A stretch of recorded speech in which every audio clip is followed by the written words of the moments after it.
السلام عليكم ورحمة الله وبركاته. الحمد لله رب العالمين والصلاة والسلام على أشرف الأنبياء والمرسلين نبينا محمد وعلى آله وصحبه أجمعين أما بعد. ഏറെ ബഹുമാന്യരായ സഹോദരങ്ങളെ,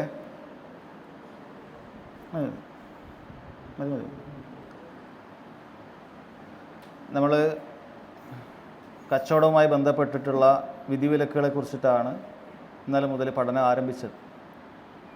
ഷെയ്ഖ് അബ്ദുറഹ്മാൻ നാസിർ സഅദി റഹിമഹുള്ളയുടെ മൻഹജുസ് സാലിക്കീൻ എന്ന ഫിഖ്ഹിൻ്റെ ഗ്രന്ഥത്തിലെ കച്ചവടത്തിൻ്റെ അധ്യായങ്ങൾ പ്രതിപാദിക്കുന്ന കിതാബുൽ ബുയൂ ആണ് നമ്മൾ ആരംഭിച്ചത്. കിതാബുൽ ബുയൂയിൽ നമ്മൾ പറഞ്ഞു കച്ചവടവുമായി ബന്ധപ്പെട്ടിട്ടുള്ള വിഷയങ്ങളാണ് അവിടെ വരിക. ഇന്നലത്തെ ക്ലാസ്സിൽ ഇല്ലാത്ത ആളുകൾക്ക് മനസ്സിലാകുന്നതിന് വേണ്ടി ആദ്യം പറഞ്ഞ കാര്യങ്ങൾ ചുരുക്കി വിവരിക്കുകയാണ്. പറഞ്ഞു, കച്ചവടം എന്ന് പറയുന്നത് രണ്ടാളുകൾ പരസ്പരം തബാദുലുൽ മാൽ, സമ്പത്ത് പരസ്പരം അങ്ങോട്ടും ഇങ്ങോട്ടും കൈമാറുക എന്നുള്ളതാണ്. ആ മാൽ എന്ന് പറയുമ്പോൾ അതിലെല്ലാം ഉൾപ്പെട്ടു എന്ന് നമ്മൾ പറഞ്ഞു. പണം മാത്രമല്ല, നമ്മുടെ കയ്യിലുള്ള വാല്യൂ ഉള്ള എല്ലാ വസ്തുക്കളെയും സമ്പത്ത് എന്നാണ് പറയുക. അതിപ്പോൾ നമ്മുടെ വാഹനമാകട്ടെ, നമ്മുടെ കയ്യിലുള്ള മൊബൈൽ പോലും അങ്ങനെ തന്നെയാണ്. നമ്മളൊരു കാര്യം അങ്ങോട്ട് കൊടുക്കുന്നു, പകരം മറ്റൊന്ന് വാങ്ങുന്നു. ഇതിനെയാണ് കച്ചവടം എന്ന് പറയുന്നത്.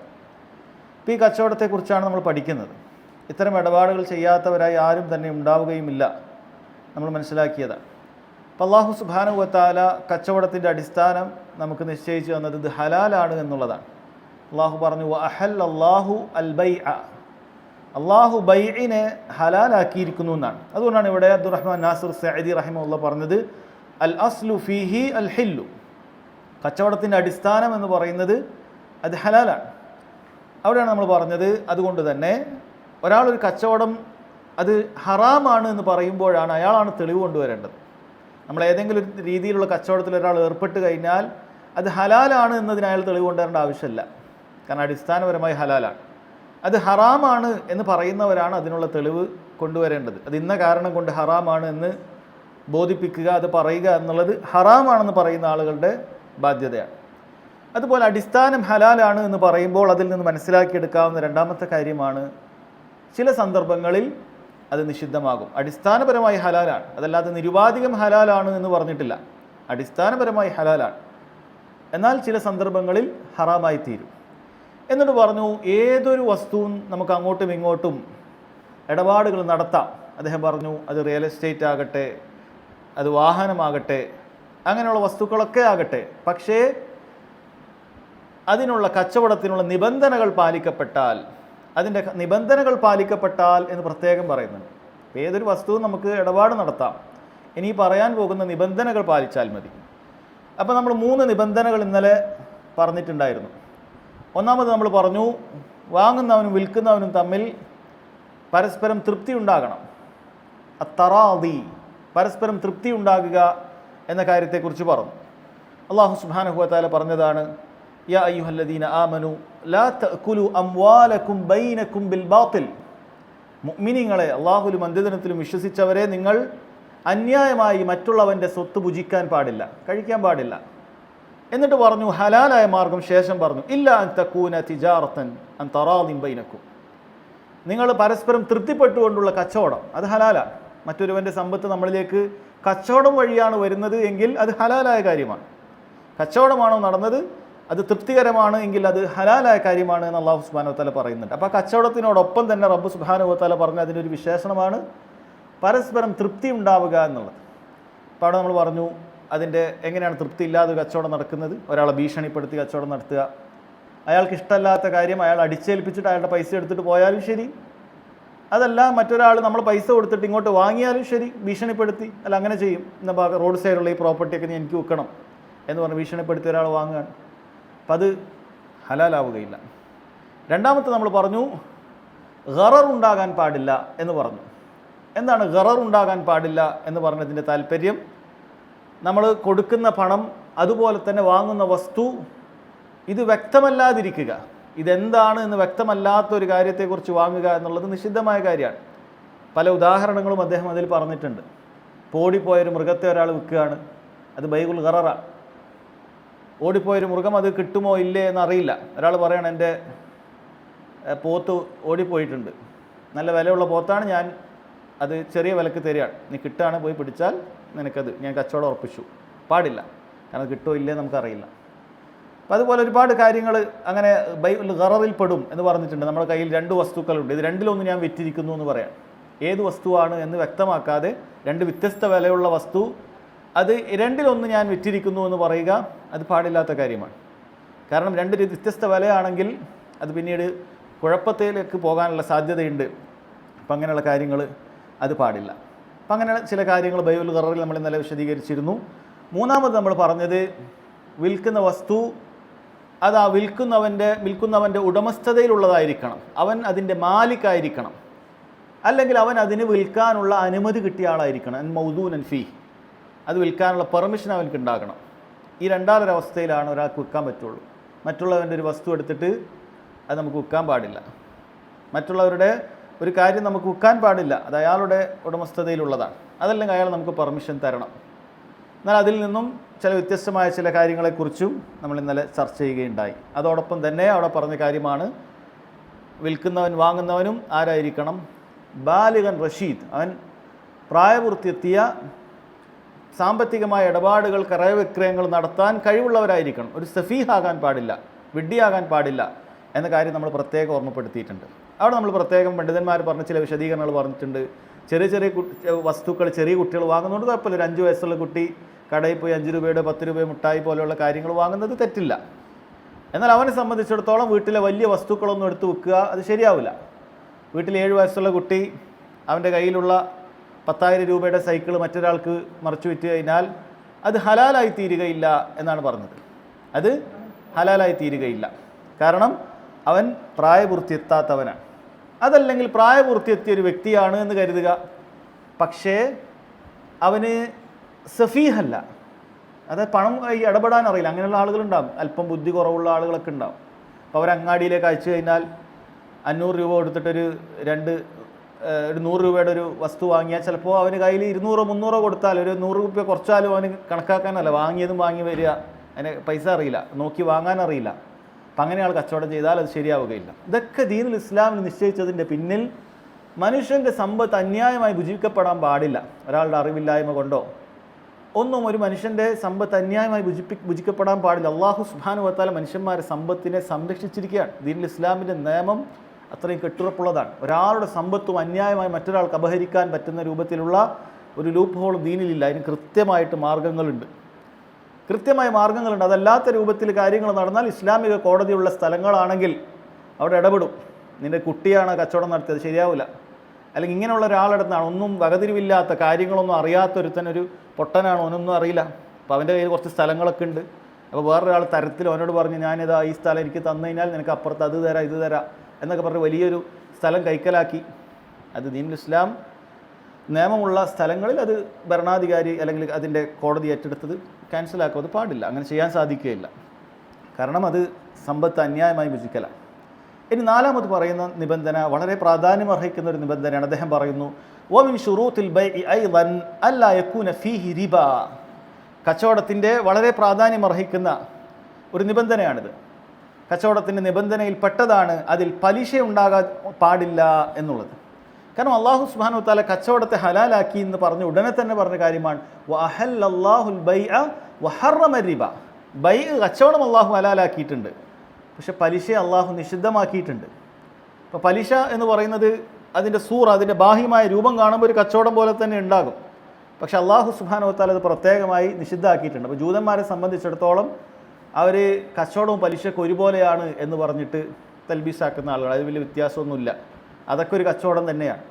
നമ്മളൊരാൾക്ക് ബിസിനസ് ചെയ്യാൻ വേണ്ടി 10,000 രൂപ കൊടുക്കുക, എന്നിട്ട് അയാളോട് 12,000 രൂപ ഇങ്ങോട്ട് വാങ്ങിക്കുക, തിരിച്ചു കിട്ടുമ്പോൾ 12,000 വാങ്ങിക്കുക, ഇതൊക്കെ ഒരു ബിസിനസ് തന്നെയാണ്.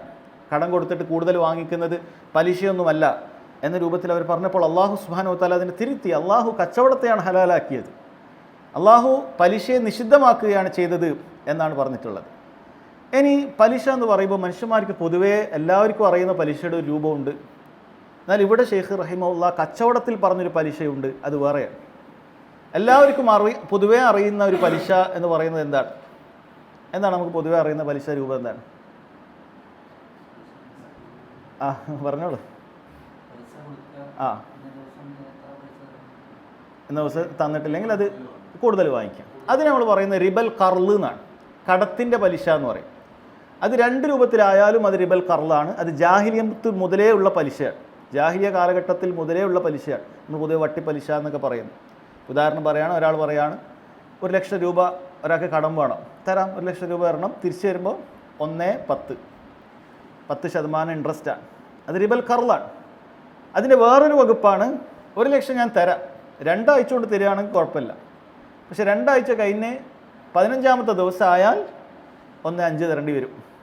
ഇനി 3ാമത്തെ ആഴ്ച ആയാൽ 1,10 തരേണ്ടി വരും. ഇങ്ങനെ പറയും. ഇപ്പോൾ 2 ആഴ്ച കൊണ്ട് തന്നാൽ കുഴപ്പമില്ല.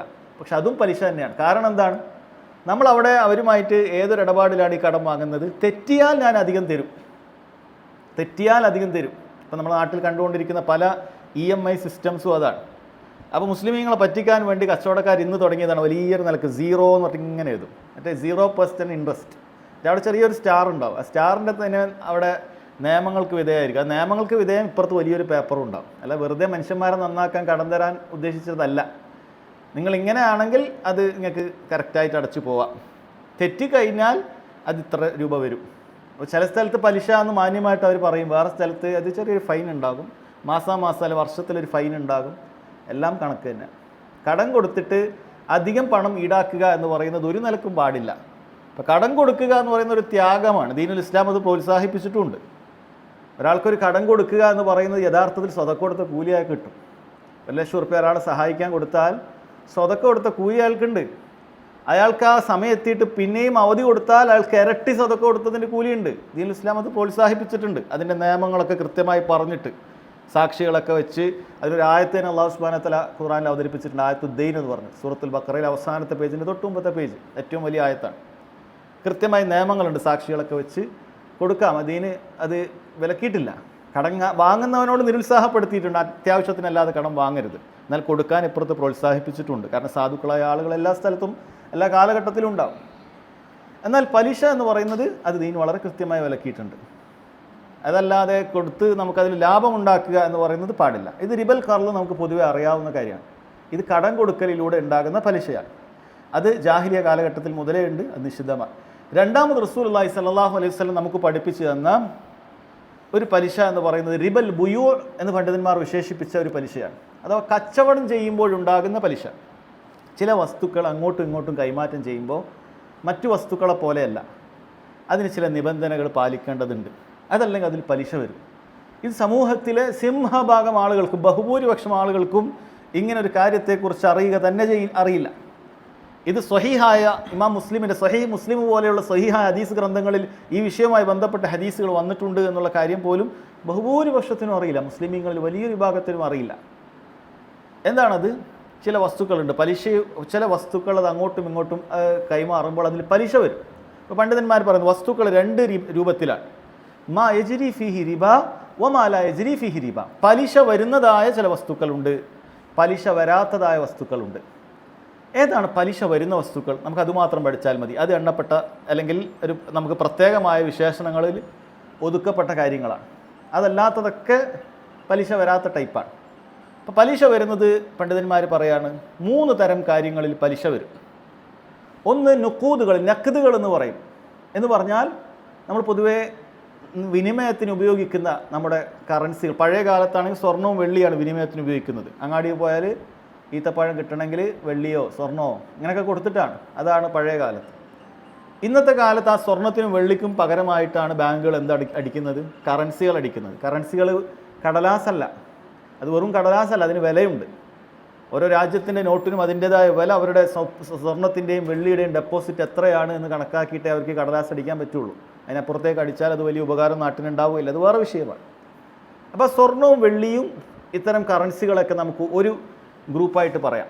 ഇത് അങ്ങോട്ടും ഇങ്ങോട്ടും കൈമാറുന്ന കാര്യത്തിൽ പലിശ വരുന്നതാണ്. എങ്ങനെയൊക്കെയാണ് വരുന്നത് എന്നുള്ളത് ഞാൻ പറയാം. രണ്ടാമത്തത് പണ്ഡിതന്മാർ പറയും അളന്നെടുക്കുന്നവ, മക്കീലാത്ത് എന്ന് പറയും. അളന്നെടുക്കുന്ന വസ്തുക്കൾ. അപ്പോൾ അതിൽ ഈത്തപ്പഴമൊക്കെ വരുന്നുണ്ട്. കാരണം അളന്നെടുക്കുമ്പോൾ ഇന്നത്തെ കാലത്ത് ഈത്തപ്പഴം നമ്മൾ തൂക്കിയിട്ട് കിലോ കണക്കിനൊക്കെ വാങ്ങുന്നത് എങ്കിലും ഷറഇൻ്റെ ഭാഷയിൽ മദീനയിൽ ഏതൊക്കെ കാര്യം നബി സല്ലല്ലാഹു അലൈഹി വസല്ലം മദീനയിലുള്ളപ്പോൾ എന്തൊക്കെയാണ് അളന്നെടുത്തത് അതൊക്കെ ഖിയാമത്ത് നാൾ വരെ അളന്നെടുക്കുന്ന വസ്തുക്കളാണ്. അത് ഈത്തപ്പഴം അങ്ങനെ അളന്നെടുക്കുന്ന ഈത്തപ്പഴമൊക്കെ സാ കണക്കാണ്. സാ എന്ന് പറഞ്ഞാൽ അളവാണ്, തൂക്കല്ല. ഒരു പാത്രത്തിൻ്റെ അളവിലാണ് സാ എന്ന് പറയുന്നത്. നമ്മളൊരു ഒരു കൈ ഒത്ത കൈയുള്ള 4 കൈ കൊണ്ട് ഇങ്ങനെ കോരിയിടുന്നതാണ് സാ എന്ന് പറയുന്നത്. ഒരു മധ്യമ നിലവാരമുള്ളൊരു മനുഷ്യൻ്റെ ഒരു മുദ്ദ് 4 മുദ്ദുകൾ കൂടിയാലാണ് സാ എന്ന് പറയുന്നത്. നമ്മൾ ഫിത്ർ സക്കാത്തിനൊക്കെ അതിൻ്റെ ഒരു കണക്ക് പറയാറുണ്ട്. ഏകദേശം 2.5 കിലോ 3 കിലോ എന്നൊക്കെ പറഞ്ഞിട്ട് പറയാറുണ്ട്. അത് അന്നത്തെ കാലത്ത് കൊടുത്ത പാത്രങ്ങൾ അതേ സനതോടുകൂടി ഒപ്പിച്ച് സൗദി അറേബ്യയിലൊക്കെ ഒന്നും കിട്ടാനുണ്ട്. അപ്പോൾ അതിനനുസരിച്ചിട്ടാണ് ആ കിലോ പറയുന്നത്. അപ്പം അങ്ങനെയുള്ള അളന്നെടുക്കുന്ന വസ്തുക്കളുണ്ട്. ഇപ്പോൾ ഈത്തപ്പഴമാകട്ടെ, ബാർലി ആകട്ടെ, ചോളമാകട്ടെ, ഇതൊക്കെ അളന്നെടുക്കുന്ന കാര്യങ്ങളാണ്. അപ്പോൾ അത്ര അളന്നെടുക്കുന്ന വസ്തുക്കളുണ്ട്, അതിൽ പലിശ വരും. എങ്ങനെയാണ് വരുന്നതൊക്കെ പറയാം. മൂന്നാമത്തത് മൗസൂനാത്താണ്, തൂക്കുന്ന കാര്യങ്ങളുണ്ട്. ഇപ്പോൾ പഴയ കാലത്ത് സ്വർണ്ണവും വെള്ളിയൊക്കെ തൂക്കിയിട്ട് തന്നെയാണ് വാങ്ങിക്കാറുള്ളത്. അങ്ങനെ തൂക്കിയിട്ടെടുക്കുന്ന വസ്തുക്കളുമുണ്ട്. അപ്പം ഇങ്ങനെ 3 കാര്യങ്ങളുണ്ട്. അതിനെ പണ്ഡിതന്മാർ 2 വലിയ കാറ്റഗറി ആയിട്ട് നിശ്ചയിച്ചിട്ടുണ്ട്. സ്വർണവും വെള്ളിയും കറൻസീനൊക്കെ ഒരു ജിൻസായിട്ട്, ഒരു വർഗമായിട്ടാണ് അവർ കണക്കാക്കുന്നത്. തൂക്കുന്നതും അളക്കുന്നതുമായ വസ്തുക്കളൊക്കെ മറ്റൊരു വർഗമായിട്ടാണ് കണക്കാക്കുന്നത്. ഇനി ഇവിടെ പറയുന്നത് ഒരേ വർഗത്തിൽപ്പെട്ട വസ്തുക്കൾ ആ ഓരോ വർഗത്തിലും വ്യത്യസ്ത ഇനങ്ങൾ വേറെയുണ്ട്. ഇപ്പോൾ നുഖൂദ് എന്ന് പറയുന്നത് ഒരു വർഗമാണെങ്കിൽ അതിൽപ്പെട്ട ഇനമാണ് സ്വർണം, അതിൽപ്പെട്ട ഇനമാണ് വെള്ളി, അതിൽപ്പെട്ട ഇനമാണ് നമ്മുടെ കറൻസികളൊക്കെ. ഇനി തൂക്കുന്നതും അളക്കുന്നതും ഒക്കെ ഒരു വലിയൊരു വർഗമാണെങ്കിൽ ഇപ്പോൾ ഈത്തപ്പഴം ഒരു ഇനമാണ്, അതിലുള്ള ഒരു ജിൻസാണ്. അതുപോലെ ബാർലി ഒരു ജിൻസാണ്, ഒരു ഇനമാണ്. അതുപോലെ തന്നെ ചോളം ഒരു ഇനമാണ്. ഉപ്പൊക്കെ ഇതിൽ വരുന്നുണ്ട്. ഹദീസിന് അടുത്ത അദ്ദേഹം ഹദീസാണ് കൊടുത്തിട്ടുള്ളത്. അതൊക്കെ ഓരോ ഇനമാണ്. ഇനി മനസ്സിലാക്കേണ്ടത് ഇവിടെ ഒരേ വർഗത്തിൽപ്പെട്ട, അത് ഒരേ വർഗം എന്ന് പറഞ്ഞാൽ സ്വർണത്തിൻ്റെയും വെള്ളിയുടെ ഒക്കെ വർഗം നമ്മൾ മനസ്സിലാക്കുക. ഒരേ വർഗത്തിൽപ്പെട്ട ഒരേ ഇനങ്ങളാണ് പരസ്പരം കൈമാറുന്നത് എങ്കിൽ 2 കാര്യം അവിടെ ശ്രദ്ധിക്കണം. അത് ഒരേ അളവിൽ മാത്രമേ കൈമാറ്റം ചെയ്യപ്പെടാൻ പാടുള്ളൂ. ഒരേ മജ്ലിസിൽ വെച്ച് കൈമാറ്റം ചെയ്യപ്പെടണം. ഉദാഹരണം പറയുമ്പോൾ എളുപ്പത്തിൽ മനസ്സിലാവും. ഇപ്പോൾ സ്വർണവും തമ്മിൽ അത് ഒരേ വർഗമാണ്, ഒരേ ഇനമാണ്, ഒരേ ജിൻസാണ്, ഒരേ സ്വിൻഫാണ്, ഒരേ വർഗത്തിൽപ്പെട്ട ഒരേ ഇനത്തിൽപ്പെട്ട കാര്യമാണ്. സ്വർണവും തമ്മിൽ നമ്മൾ അങ്ങോട്ടും ഇങ്ങോട്ടും എക്സ്ചേഞ്ച് ചെയ്യുന്നു, കൈമാറ്റം ചെയ്യുന്നു എന്ന് വിചാരിക്കുക. എങ്കിൽ അവിടെ ഒരേ തൂക്കമായിരിക്കണം. ഇന്നത്തെ കാലത്തുള്ള കണക്കാണെങ്കിൽ ഒരേ ഗ്രാം ആയിരിക്കണം. അതിൽ വ്യത്യാസം ഉണ്ടാകാൻ പാടില്ല. അതേ മജ്ലിസിൽ തന്നെ ആ കച്ചവടം തീരുകയും വേണം. എങ്ങനെയാണ് ഉദാഹരണം പറയാം. ഇപ്പം എൻ്റെ കയ്യിൽ ഒരു 10 പവൻ്റെ ഒരു മാലയുണ്ട്. ഇപ്പം എനിക്ക് മാല വേണ്ട, മാല കുറേ ഉണ്ട് എൻ്റെ അടുത്ത്. എനിക്കതിന് പകരം 2 വളയും അതല്ലെങ്കിൽ 2 പാദസരമൊക്കെ കിട്ടിയാൽ മതി. അങ്ങനെ അല്ലെങ്കിൽ 2 വളയും പാദസരമൊക്കെ ആക്കിയിട്ട് ഈ 2.5 പവൻ്റെ ഒക്കെ വെച്ചിട്ടുള്ള 4 സാധനം, 2 വള 2 മാല. അപ്പോൾ ഞാൻ ഈ 10 പവൻ്റെ മാല കൊടുത്താൽ എനിക്ക് 10 പവൻ്റേതല്ലാതെ മറ്റൊരു സ്വർണം കൈപ്പറ്റാൻ പാടില്ല. അത് പഴയതെന്നോ പുതിയതെന്നോ ഒന്നും ദീനുൽ ഇസ്ലാം അത് കണക്കാക്കുന്നില്ല. മറിച്ച് ഗ്രാമുകൾ പരസ്പരം സെയിം ആയിരിക്കണം. ഇപ്പം എൻ്റെ അടുത്ത് 10 ഗ്രാം സ്വർണം പഴയതുണ്ട്, ഞാനൊരു കോയിനാണ് പുതിയതായിട്ട് വാങ്ങുന്നത് എങ്കിലും അത് 10 ഗ്രാം മാത്രമേ ആവാൻ പാടുള്ളൂ, 11ാമത്തെ ഗ്രാം ആവാൻ പാടില്ല. അതാണ് മിസ്ലം ബി മിസ്ൽ എന്ന് നബി സല്ലല്ലാഹു അലൈഹി വസല്ലം പറഞ്ഞിട്ടുള്ളത്. സവാ ബി സവാ, ഒരേപോലെ ഒരേ അളവിലായിരിക്കണം. അതേപോലെ യദൻ ബി യദൻ ആയിരിക്കണം. കയ്യിൽ തന്നെ, അത് അവിടെ തന്നെ തീരണം കച്ചവടം. ഞാൻ ഇന്ന് പഴയ സ്വർണം 10 ഗ്രാം ഇന്ന് തരാം, പുതിയത് നാളെ വന്ന് വാങ്ങിക്കോളൂ, അതല്ലെങ്കിൽ അടുത്താഴ്ച വന്ന് വാങ്ങിക്കോളൂ എന്ന് പറയാൻ പാടില്ല. മറിച്ച് കച്ചവടം അവിടെ തന്നെ തീരണം. ഇത് രണ്ടും സ്വർണവും തമ്മിൽ ചെയ്യുമ്പോൾ ശ്രദ്ധിക്കേണ്ട കാര്യമാണ്. അതുപോലെ വെള്ളിയും ചെയ്യുമ്പോൾ ശ്രദ്ധിക്കേണ്ട കാര്യമാണ്. ഈത്തപ്പഴവും ചെയ്യുമ്പോൾ ശ്രദ്ധിക്കേണ്ട കാര്യമാണ്. അതുപോലെ ഗോതമ്പും പരസ്പരം അങ്ങനെ ചെയ്യുന്നുണ്ടെങ്കിൽ ശ്രദ്ധിക്കേണ്ട കാര്യമാണ്. ഇതിൽ ഈത്തപ്പഴവും ഗോതമ്പും നമ്മളിപ്പോൾ പഴയ ബാർട്ടർ സിസ്റ്റം ഇവിടെ ഇല്ല, നമുക്ക് വല്ലാതെ അത് ബാധിക്കുകയില്ല. നമ്മുടെ നാട്ടിൽ പൊതുവേ ബാധിക്കുന്നത് കൂടുതലും സ്വർണവുമായി ബന്ധപ്പെട്ടതാണ്. പഴയ സ്വർണം പുതിയ സ്വർണ്ണമൊക്കെ ആൾക്കാർ മാറ്റുമ്പോൾ സ്വർണവും മാത്രമാണ് അങ്ങോട്ടും ഇങ്ങോട്ടും എക്സ്ചേഞ്ച് എങ്കിൽ തുല്യമായ ഗ്രാമുകൾ അത് ശ്രദ്ധിക്കണം, ഒരേപോലെ ആയിരിക്കണം. അതേ മജ്ലിസിൽ തന്നെ കച്ചവടം തീരുകയും വേണം. അതല്ല എങ്കിൽ 2 തരത്തിലുള്ള പലിശ വരും.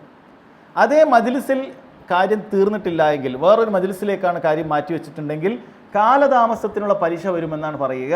അറബി ഭാഷയിൽ അതിന് റിബൻ നസീഅ എന്നാണ് പറയുക, കാലതാമസത്തിനുള്ള പലിശ. ഇന്ന് ഞാൻ 10 ഗ്രാം സ്വർണം നിങ്ങൾക്ക് തന്നു, എന്നിട്ട് പറഞ്ഞു ഇതിന് പകരം എനിക്ക് വേറെ സ്വർണം തരണം, അത് അടുത്ത ആഴ്ചയ്ക്ക് തരാം. അങ്ങനെ ഞാൻ 10 ഗ്രാം തന്നെ തരുന്നുണ്ട്, കുഴപ്പമില്ല, ഒരേപോലെയാണ്. പക്ഷേ ഒരാഴ്ച കഴിഞ്ഞിട്ടാണ് തരുന്നത്, വേറൊരു മജ്ലിസിലാണ് തരുന്നത്. അത് റിബൻ നസീഅ വരും, കാലതാമസത്തിനുള്ള പലിശ വരും. ഇനി രണ്ടാമത്തെ തരം റിബൽ ഫദ്ൽ എന്ന് പറയും. അത് ഈ തൂക്കത്തിൽ വ്യത്യാസപ്പെടുമ്പോഴാണ്. ഞാൻ 10 ഗ്രാം തന്നിട്ട് നിങ്ങൾ പറയാം പുതിയ സാധനമാണ് എൻ്റെത്, അതുകൊണ്ട് 8 ഗ്രാമേ തരാൻ പറ്റൂ, അല്ലെങ്കിൽ 9 ഗ്രാമേ തരാൻ പറ്റൂ. പക്ഷെ അതേ മജ്‌ലിസിൽ തന്നെ കൈയോട് കൈ തന്നെ തരുന്നു. അവിടെ റിബൻ നസീഅ ഇല്ല, കാലതാമസം ഇല്ല, അപ്പം തന്നെ തരുന്നുണ്ട്. പക്ഷേ റിബൽ ഫദ്ൽ മിച്ചം അധികം, ഒന്നൊന്നിനേക്കാൾ അധികമാണ്, അങ്ങനെയുള്ള പലിശ വരും. ചില ആളുകൾ 2 ടൈപ്പ് പലിശയും ഒരുമിച്ച് ചെയ്യും.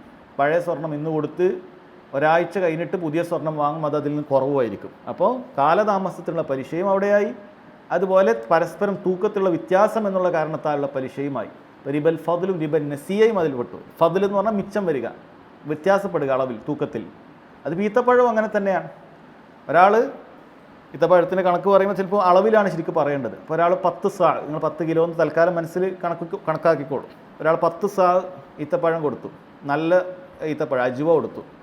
അയാൾ പറഞ്ഞു ഞാൻ എൻ്റെ അടുത്ത് അജുവ കുറേ ഉണ്ട്, ഞാൻ 10 സാ അജുവ നിങ്ങൾക്ക് തരാം, എനിക്ക് അജുവ കുറേ വേണ്ട. അതുകൊണ്ട് സുക്കരിക്ക് വില കുറവാണ് അല്ലേ, അല്ലെങ്കിൽ അതിന് താഴെയുള്ള അതേപോലത്തെ ഈത്തപ്പഴം. അപ്പോൾ അത് നിങ്ങളൊരു എനിക്കെന്ത് ചെയ്യണം, 20 സാ അല്ലെങ്കിൽ 15 സാ തരണം എന്ന് പറഞ്ഞ് ഇത്തിഫാക്കാകാൻ പാടില്ല. കാരണം ഈത്തപ്പഴം എല്ലാം ഒരു വർഗ്ഗമായിട്ടാണ് പരിഗണിക്കുന്നത്. ഈത്തപ്പഴം എല്ലാം ഒരേ വർഗ്ഗമാണ്. അജുവക്ക് വില കൂടുതലാണ്, മറ്റേതിന് വില കുറവാണ് എന്ന് വിചാരിക്കരുത്. ഇത് നബി സല്ലല്ലാഹു അലൈഹി വസല്ലമയുടെ കാലഘട്ടത്തിൽ നടന്ന സംഭവമാണ്. സഹാബികളിൽ ചിലർ അങ്ങനെ ചെയ്തിട്ടുണ്ട്. അവരുടെ അടുക്കലുള്ള കുറച്ച് ക്വാളിറ്റി കുറഞ്ഞ ഈത്തപ്പഴം, ജൂതന്മാരുടെ അടുത്ത് നല്ല ക്വാളിറ്റി ഈത്തപ്പഴം ഒന്നുമുണ്ട്. ഖൈബറിൽ ജൂതന്മാർക്ക് നല്ല ഈത്തപ്പഴ തോട്ടങ്ങൾ പഴയ കാലത്ത് തന്നെ ഉണ്ട്. ഇപ്പോൾ മദീനയിലുള്ള ഈത്തപ്പഴത്തെക്കാളും ഒന്നുകൂടി മെച്ചാണ് ഖൈബറിലുള്ള ഈത്തപ്പഴത്തോട്ടം. പിന്നീട് അത് മുസ്ലിമീങ്ങളുടെ കയ്യിൽ വന്നു. അപ്പോൾ അവിടെ നിന്നുള്ള നല്ല ക്വാളിറ്റി ഈത്തപ്പഴം സ്വഹാബികൾ എന്ത് ചെയ്തു, 2 സാവ് കൊടുത്തിട്ട് നല്ല ക്വാളിറ്റി ഒന്ന് വാങ്ങി. നബി സല്ലല്ലാഹു അലൈഹി വസല്ലം പറഞ്ഞത് അയിനുർ റിബ, അത് വ്യക്തമായ പലിശയാണ്, അത് ചെയ്യാൻ പാടില്ല. അപ്പോൾ ഈത്തപ്പഴം തമ്മിൽ കൈമാറുമ്പോൾ ഈത്തപ്പഴം അളന്നെടുക്കുന്ന കാര്യമാണ്. ഒരേ അളവിലേ ചെയ്യാൻ പാടുള്ളൂ, അതേ സ്ഥലത്ത് വെച്ച് തന്നെ ചെയ്യണം. ഒരേ അളവിൽ ചെയ്തിട്ടില്ലെങ്കിൽ അവിടെ റിബൽ ഫദ്ൽ വരും. ഒരേ മജ്‌ലിസിൽ ചെയ്തിട്ടില്ലെങ്കിൽ അവിടെ റിബൻ നസീഅ, കാലതാമസത്തിലുള്ള പലിശ വരും. അത് പാടില്ല.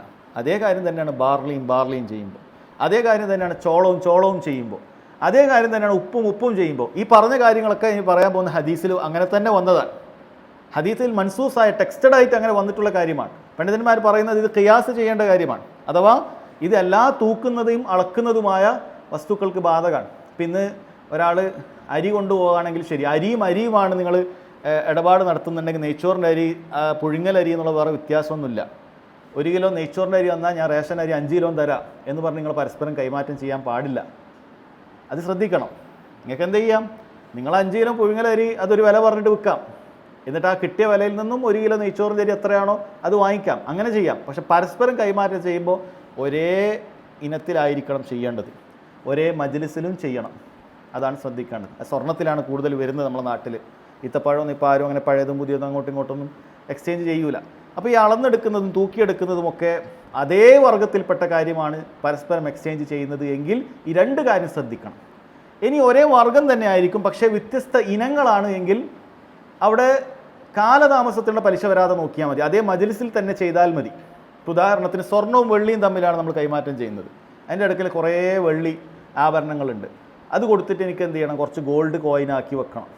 ഇപ്പോൾ ഉദാഹരണത്തിന് ഒരു 100 ഗ്രാം വെള്ളി എൻ്റെ വീട്ടിലുണ്ട് എന്ന് വിചാരിക്കുക, പാദസരവും മോതിരവും അങ്ങനെയൊക്കെ ആയിട്ട്. എനിക്കത് കൊടുത്തിട്ട് എന്ത് ചെയ്യണം, സ്വർണം വാങ്ങിക്കണം. അത് അനുവദനീയമാണ്. 100 ഗ്രാം വെള്ളി കൊടുത്തിട്ട് 100 ഗ്രാം സ്വർണം തന്നെ വേണമെന്ന് പറയുന്നില്ല, അങ്ങനെ കിട്ടുകയില്ല. അത് ഇതീം പറഞ്ഞിട്ടുമില്ല. കാരണം റിബൽ ഫദ്ൽ അവിടെ അനുവദനീയമാണ്, അവിടെ ഫദ്ൽ അനുവദനീയമാണ്, അത് പലിശയായി വരുന്നില്ല. പക്ഷെ അത് നസീഅ, കാലതാമസാൻ പാടില്ല. 100 ഗ്രാം വെള്ളി ഇന്ന് കൊടുത്തിട്ട് സ്വർണം അടുത്ത ആഴ്ച തരാമെന്ന് പറഞ്ഞാൽ അത് ശരിയാവുകയില്ല. കാലതാമസത്തിനുള്ള പലിശ അവിടെ വന്നു. അവിടെ ഒരു കാര്യം മാത്രം ശ്രദ്ധിച്ചാൽ മതി, അതേ സദസ്സിൽ നിന്ന് എന്ത് ചെയ്യുക, കൈമാറ്റം ചെയ്യിക്കുക. അതേപോലെ തന്നെയാണ് ഏത് നമ്മളിപ്പോൾ പറയുന്ന ബാർലിയും ഗോതമ്പും തമ്മിൽ ഒരാൾ കൈമാറ്റം ചെയ്യാൻ. ഗോതമ്പ് കുറച്ച് ഉയർന്ന ക്വാളിറ്റിയാണ്, അതിൻ്റെ താഴെ ചിലപ്പോൾ ബാർലി വരുള്ളൂ. അപ്പോൾ ബാർലിയും ഗോതമ്പും തമ്മിൽ ഒരാൾ കൈമാറ്റം ചെയ്യുകയാണെങ്കിൽ ഒരേ അളവ് വേണമെന്നില്ല, അളവ് വ്യത്യാസപ്പെടും. പക്ഷേ അതേ സ്ഥലത്ത് വെച്ച് തന്നെ ചെയ്യണം. ഇന്ന് ബാർലി വന്നിട്ട് നാളെ ഗോതമ്പ് എടുക്കാം എന്ന് പറയുന്ന രീതി പാടില്ല. അപ്പോൾ അത് പ്രത്യേകം ശ്രദ്ധിക്കേണ്ടതാണ്. ഇപ്പോൾ ഞാൻ പറയുന്നത് ഒരേ വർഗ്ഗത്തിൽപ്പെട്ട ഒരേ ഇനങ്ങളാണ്. അത് ദഹബ് സ്വർണ്ണവുമാണ്, വെള്ളിയുമാണ്, ഗോതമ്പുമാണ്. അങ്ങനെയാണെങ്കിൽ 2 കാര്യം ശ്രദ്ധിക്കണം. അതേ മജ്‌ലിസിൽ ഒരേ അളവിൽ കൊടുക്കണം. ഇനി ഇനങ്ങൾ തമ്മിൽ മാറുന്നുണ്ട് എങ്കിൽ ഒരേ മജ്‌ലിസിലാകുക എന്നുള്ളത് മതിയായതാണ്. എന്ത് ഷർത്തില്ല അവിടെ ഒരേപോലെ ആവുക എന്ന ഷർത്തില്ല. ഇനിയിപ്പോൾ പണം തമ്മിൽ ഞാൻ പറഞ്ഞുതരാം. ഇതേപോലെ തന്നെ കറൻസികൾ ഇപ്പോൾ കറൻസികൾ ഞാൻ അങ്ങോട്ടും ഇങ്ങോട്ടും കൈമാറുകയാണെങ്കിൽ, ഇപ്പോൾ ഞാൻ 500-ൻ്റെ നോട്ട് ഒരു 4 നിങ്ങൾക്ക് തരികയാണ്, ഒരാൾക്ക് അങ്ങോട്ടും ഇങ്ങോട്ടും കൈമാറണം. 500-ൻ്റെ നോട്ട് 4 തന്നു, 2000 ആയി. എനിക്ക് 100-ൻ്റെ നോട്ട് എന്ത് വേണം? 20 കിട്ടും. അപ്പോൾ 500 നോട്ട് 4 കൊടുത്താൽ 100 നോട്ട് 20 കിട്ടും. അത് കൊടുത്ത് എക്സ്ചേഞ്ച് ചെയ്യുന്ന സമയത്ത് 500 നോട്ട് 4 കൊടുത്ത് തിരിച്ചു വാങ്ങുമ്പോൾ 2000 തന്നെ ആവണം. അതിലൊന്നും കുറയാൻ പാടില്ല. കാരണം 4 നോട്ടാണ് കറൻസി. അതുകൊണ്ട് ഇത് തരുമ്പോൾ 1900 പറ്റുള്ളൂ, പറ്റൂല. അതല്ലെങ്കിൽ ചില്ലറ കൊടുത്ത് നോട്ട് വാങ്ങുമ്പോൾ പറ്റൂല. എൻ്റെ അടുത്ത് കുറേ കോയിനുകളുണ്ട്. അപ്പോൾ 1000 കോയിൻ കൊടുത്താൽ ഒരു 950 തരും, അല്ലെങ്കിൽ 1100 വേണം. അത് പറയാൻ പാടില്ല. കറക്റ്റ് തന്നെ ആയിരിക്കണം. കറക്റ്റ് തന്നെ എന്ത് ചെയ്യുക? അങ്ങോട്ടും ഇങ്ങോട്ടും അത് വാങ്ങിക്കുക. അതേപോലെ തന്നെ അതേ മജ്ലിസിൽ വാങ്ങിക്കുക. എന്നാൽ കറൻസി തമ്മിൽ വ്യത്യാസപ്പെട്ടു എന്ന് വിചാരിക്കുക. അപ്പോൾ സൗദി റിയാലും നമുക്ക് ഇന്ത്യൻ റുപ്പീസുമാണ് എക്സ്ചേഞ്ച് ചെയ്യേണ്ടതെന്ന് വിചാരിക്കുക. അവിടെ നമുക്ക് കറക്റ്റ് തന്നെ വേണമെന്ന് പറയാൻ പറ്റുമോ? ഇല്ല. അവിടെ ഇനം മാറി. കറൻസി എന്ന് പറയുന്ന മെയിൻ വർഗ്ഗത്തിലുണ്ട്, എങ്കിലും അതിന് ഇനം മാറിയിട്ടുണ്ട്. കാരണം ഒന്ന് സൗദി റിയാലാണ്, ഒന്ന് ഇന്ത്യൻ റുപ്പീസാണ്. അതുകൊണ്ട് തന്നെ നമ്മളിപ്പോൾ 100 റിയാൽ കൊടുത്താൽ നമുക്ക് എത്ര കിട്ടും? നമുക്ക് 2400 ഇപ്പോൾ ഏകദേശം അത്ര കിട്ടുമെന്ന് വിചാരിക്കുക. അത് ഓക്കെയാണ്. 100-ന് 2400 രൂപ ഇങ്ങോട്ട് വാങ്ങിക്കാം. 100 റിയാൽ കൊടുത്ത് 2400 രൂപ വാങ്ങിക്കാം. പക്ഷെ നാളെ തരാമെന്ന് പറയാൻ പാടില്ല.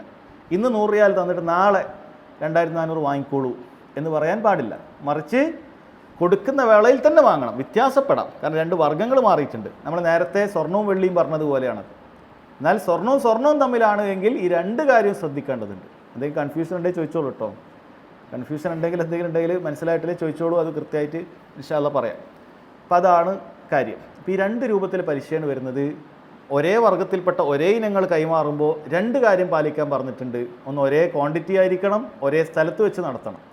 ഇനി ഒരേ വർഗ്ഗത്തിൽപ്പെട്ട വ്യത്യസ്ത ഇനങ്ങളാണെങ്കിൽ ഒരു കാര്യം മാത്രം ശ്രദ്ധിച്ചാൽ മതി, ആ മജ്ലിസിൽ വെച്ച് ചെയ്യുക എന്നുള്ളത് മാത്രം ശ്രദ്ധിച്ചാൽ മതി. അവിടെ ഒരേ തുല്യത ആക്കണമെന്നില്ല. ഇനി വർഗ്ഗവും ഇനങ്ങളൊക്കെ മാറി എന്ന് വിചാരിക്കുക. വർഗ്ഗവും ഇനവും ഒക്കെ മാറി. അതായത് ഈ വർഗ്ഗത്തിൽപ്പെട്ട കാര്യം വേറൊരു വർഗ്ഗത്തിൽപ്പെട്ട കാര്യമായിട്ട് വാങ്ങുന്നത്. അത് പണം ഒരു വർഗ്ഗമാണ്, സ്വർണവും വെള്ളിയും പണമൊക്കെ ഒരു വർഗ്ഗമാണ്. ഇങ്ങനത്തെ തൂക്കിയെടുക്കുന്നതും അളന്നെടുക്കുന്നതൊക്കെ ഒരു വർഗ്ഗമാണ്. ഞാൻ പറഞ്ഞു തുടക്കത്തിൽ 2 വർഗ്ഗമായിട്ട് മാറ്റും. അപ്പോൾ ഇത് രണ്ടും വേറെ വേറെ വർഗ്ഗത്തിൽപ്പെട്ട കാര്യങ്ങളാണ് കൈമാറ്റം ചെയ്യുന്നത് എങ്കിൽ അവിടെ ഈ 2ഉം ബാധകമല്ല. അതായത് ഒരാൾ പൈസ കൊടുത്തിട്ട് ഗോതമ്പ് മേടിക്കുകയാണെങ്കിൽ പൈസക്ക് കണക്കായിട്ടുള്ള ഗോതമ്പ് വേണം. 100 രൂപ കൊടുത്താൽ 100 കിലോ ഗോതമ്പ് കിട്ടുമോ? ഇല്ല. 100 കൊടുത്താൽ ചിലപ്പോൾ 1 കിലോ ഗോതമ്പ് കിട്ടി. അത് നാളെ കൊടുത്താലും ശരി, കടം പറഞ്ഞാലും ശരി, അല്ലെങ്കിൽ ഇന്ന് പൈസ കൊടുത്തിട്ട് നാളെ വാങ്ങിയാലും ശരി, അത് കുഴപ്പമില്ല. കാരണം 2 വേറെ വേറെ വർഗ്ഗമാണ്, വേറെ വേറെ ഇനാണ്. അപ്പോൾ കുഴപ്പമില്ല. അതെ, ഇല്ല, അത് നമ്മൾ അങ്ങനെ ചെയ്യാൻ പറ്റില്ല. അവിടെ നമുക്ക് ചെയ്യാൻ പറ്റുന്നത്, അപ്പോൾ പഴയ സ്വർണവും പുതിയ സ്വർണവും തമ്മിൽ നമുക്ക് അങ്ങനെ എക്സ്ചേഞ്ച് ചെയ്യേണ്ടി വരും. പൊതുവേ എപ്പോഴും ആവശ്യമുള്ള ഒരു കാര്യം തന്നെ ആയിരിക്കും. പഴയ കുറേ പൊട്ടിയതും മറ്റേ പഴയ ഡിസൈനൊക്കെ ആയിരിക്കും. പുതിയ ഡിസൈൻ ആൾക്കാർക്ക് ആവശ്യമുണ്ടാവും. അതുപോലെ പൊട്ടിയതൊക്കെ മാറ്റാനുണ്ടാവും. അപ്പോൾ അവിടെ പണ്ഡിതന്മാർ നിർദ്ദേശിക്കുന്നത് അത് വേറെ വർഗ്ഗവുമായിട്ട് ആ കച്ചവടം എന്ത് ചെയ്യുക? മുറിക്കുക, പൈസയായിട്ട് മുറിക്കുക. സ്വർണവും ചെയ്യുമ്പോഴാണല്ലോ 2 കാര്യം ഷർത്താക്കണം എന്ന് പറയുന്നത്. നമുക്ക് പൈസ കൊടുത്ത് മുറിക്കാമല്ലോ. പൈസ കൊടുത്ത് മുറിച്ചാൽ ഒറ്റ കാര്യം ചെയ്യേണ്ടുള്ളൂ, അപ്പം പൈസ വാങ്ങണമെന്നേ ഉള്ളൂ. ഏതാ?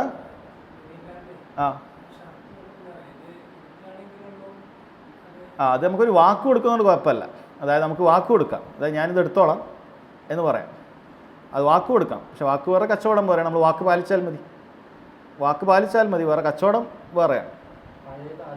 പഴയത് ആദ്യം കൊടുക്കുക, എന്നിട്ട് അതിൻ്റെ ഒരു വില കണക്ക്. അപ്പോൾ നമ്മൾ വിചാരിക്കുക 2 ഒരുപോലെ അല്ല, ചെറിയ വ്യത്യാസം ഉണ്ടാവും. അപ്പോൾ പോയ ആളുകൾക്കറിയാം. ഒരു 10 പവൻ്റെ കാര്യമാണെങ്കിൽ പോലും ചെറിയ അവർ ചിലപ്പോൾ നമ്മളോട് പറയും, നിങ്ങൾക്ക് ഇതാണ് ലാഭം എന്ന് പറയും, ഇങ്ങനെ ചെയ്യലാണ് നിങ്ങൾക്ക് നല്ലത് എന്നൊക്കെ അവർ ചിലപ്പം പറയും. അത് പറഞ്ഞാൽ നമുക്കതാണ് നല്ലതെന്ന് അറിയാം. പക്ഷേ ഇങ്ങനെ ഇതിലൊരു നിയമമുണ്ട്, അവർക്കറിയില്ല. അപ്പോൾ ജ്വല്ലറിയിൽ നിൽക്കുന്ന മുസ്ലിമീങ്ങളായ ആളുകൾക്ക് പോലും അത് അറിയില്ല. അപ്പോൾ അതിൽപ്പെട്ടതാണ് നമ്മളിപ്പോൾ നാട്ടിൽ പൊതുവേ നടക്കുന്നൊരു രീതിയാണ്. ഇപ്പോൾ കല്യാണമൊക്കെ ആകുമ്പോൾ എന്ത് ചെയ്യും? ഇപ്പോൾ അടുത്ത വർഷമാണ് കല്യാണമാണെങ്കിൽ മാസത്തിൽ ഒരു 10,000 വെച്ച് അടച്ചിട്ട്, അല്ലെങ്കിൽ 25,000 വെച്ച് അടച്ച് നമ്മളൊരു 10 മാസം ആകുമ്പോൾ ഏകദേശം 2.5 ലക്ഷം റുപ്യ നമ്മൾ അടച്ചിട്ടുണ്ടാവും. അപ്പോൾ അതിന് കണക്കായിട്ടുള്ള പൊന്ന് ഓരോ മാസത്തിലും അവർ പറയും, നമ്മൾ ആ മാസത്തിൻ്റെ റേറ്റ് തന്നെയാണ് നമ്മൾ കണക്കാക്കിയിട്ട് തന്നെ ഗ്രാം അവിടെ എഴുതി വെക്കും. നിങ്ങൾ ജനുവരി 1 അടക്കുമ്പോൾ ജനുവരി 1 സ്വർണത്തിൻ്റെ വിലയൊക്കെ നോക്കിയിട്ട് ഇത്ര ഗ്രാം നിങ്ങളുടെ 25,000 കിട്ടും എന്ന് അവർ എഴുതി വെക്കുന്നുണ്ട്. ഫെബ്രുവരി 1 അതൊക്കെ പറഞ്ഞു തരും. അത് നമുക്ക് അറിയാനിട്ടല്ല. അത് വിഷയം എന്ന് വെച്ച് കഴിഞ്ഞാൽ സ്വർണം വാങ്ങുമ്പോൾ നമ്മൾ പണം കൊടുത്താൽ ഉടനെ നമ്മൾ കൈപ്പറ്റുക എന്നുള്ളതേ പറ്റുള്ളൂ. അഡ്വാൻസ് പേയ്മെൻറ്റ് ചെയ്തിട്ട് പിന്നെ സ്വർണം കൈപ്പറ്റുക എന്നുള്ളത് അത് ഈ പറയുന്ന കാലതാമസത്തിനുള്ള പലിശ അവിടെ വരികയാണ്. അവിടെ ഫതിലില്ല. കാരണം സ്വർണ്ണമല്ല, സ്വർണവും പണമാണ്. അപ്പോൾ കാലതാമസത്തിന് പലിശ വരികയാണ്. അപ്പോൾ അതെങ്ങനെയാണ് ചെയ്യുക? നമ്മൾ പൈസ എന്ത് ചെയ്യണം? അത് വേറെ എവിടെയെങ്കിലും വെക്കണം. പൈസ വേറെ എവിടെയെങ്കിലും നമ്മൾ സേവ് ചെയ്ത് വെക്കുക മാസാമാസം. എന്നിട്ട് അപ്പോൾ എൻഡ് ഓഫ് ദ ഇയർ നമ്മുടെ കയ്യിൽ എത്ര 2.5 ലക്ഷത്തിന് എത്രയാണ് സ്വർണ്ണം കിട്ടുന്നത്, അത്ര വാങ്ങാമെന്നുള്ള വകുപ്പേ ഉള്ളൂ. കാരണം ഇവർ പറഞ്ഞു സ്വർണ്ണത്തിന് വില കയറിക്കൊണ്ടേ നിൽക്കുകയാണ്, അപ്പോൾ ഈ സ്കീം നിങ്ങൾ എടുത്തോളൂ, ഇതാണ് നിങ്ങൾക്ക് നല്ലതെന്നൊക്കെ പറഞ്ഞിട്ട്. പക്ഷേ കാര്യമില്ല, ദീൻ്റെ നിയമത്തിൽപ്പെട്ട കാര്യമാണത്.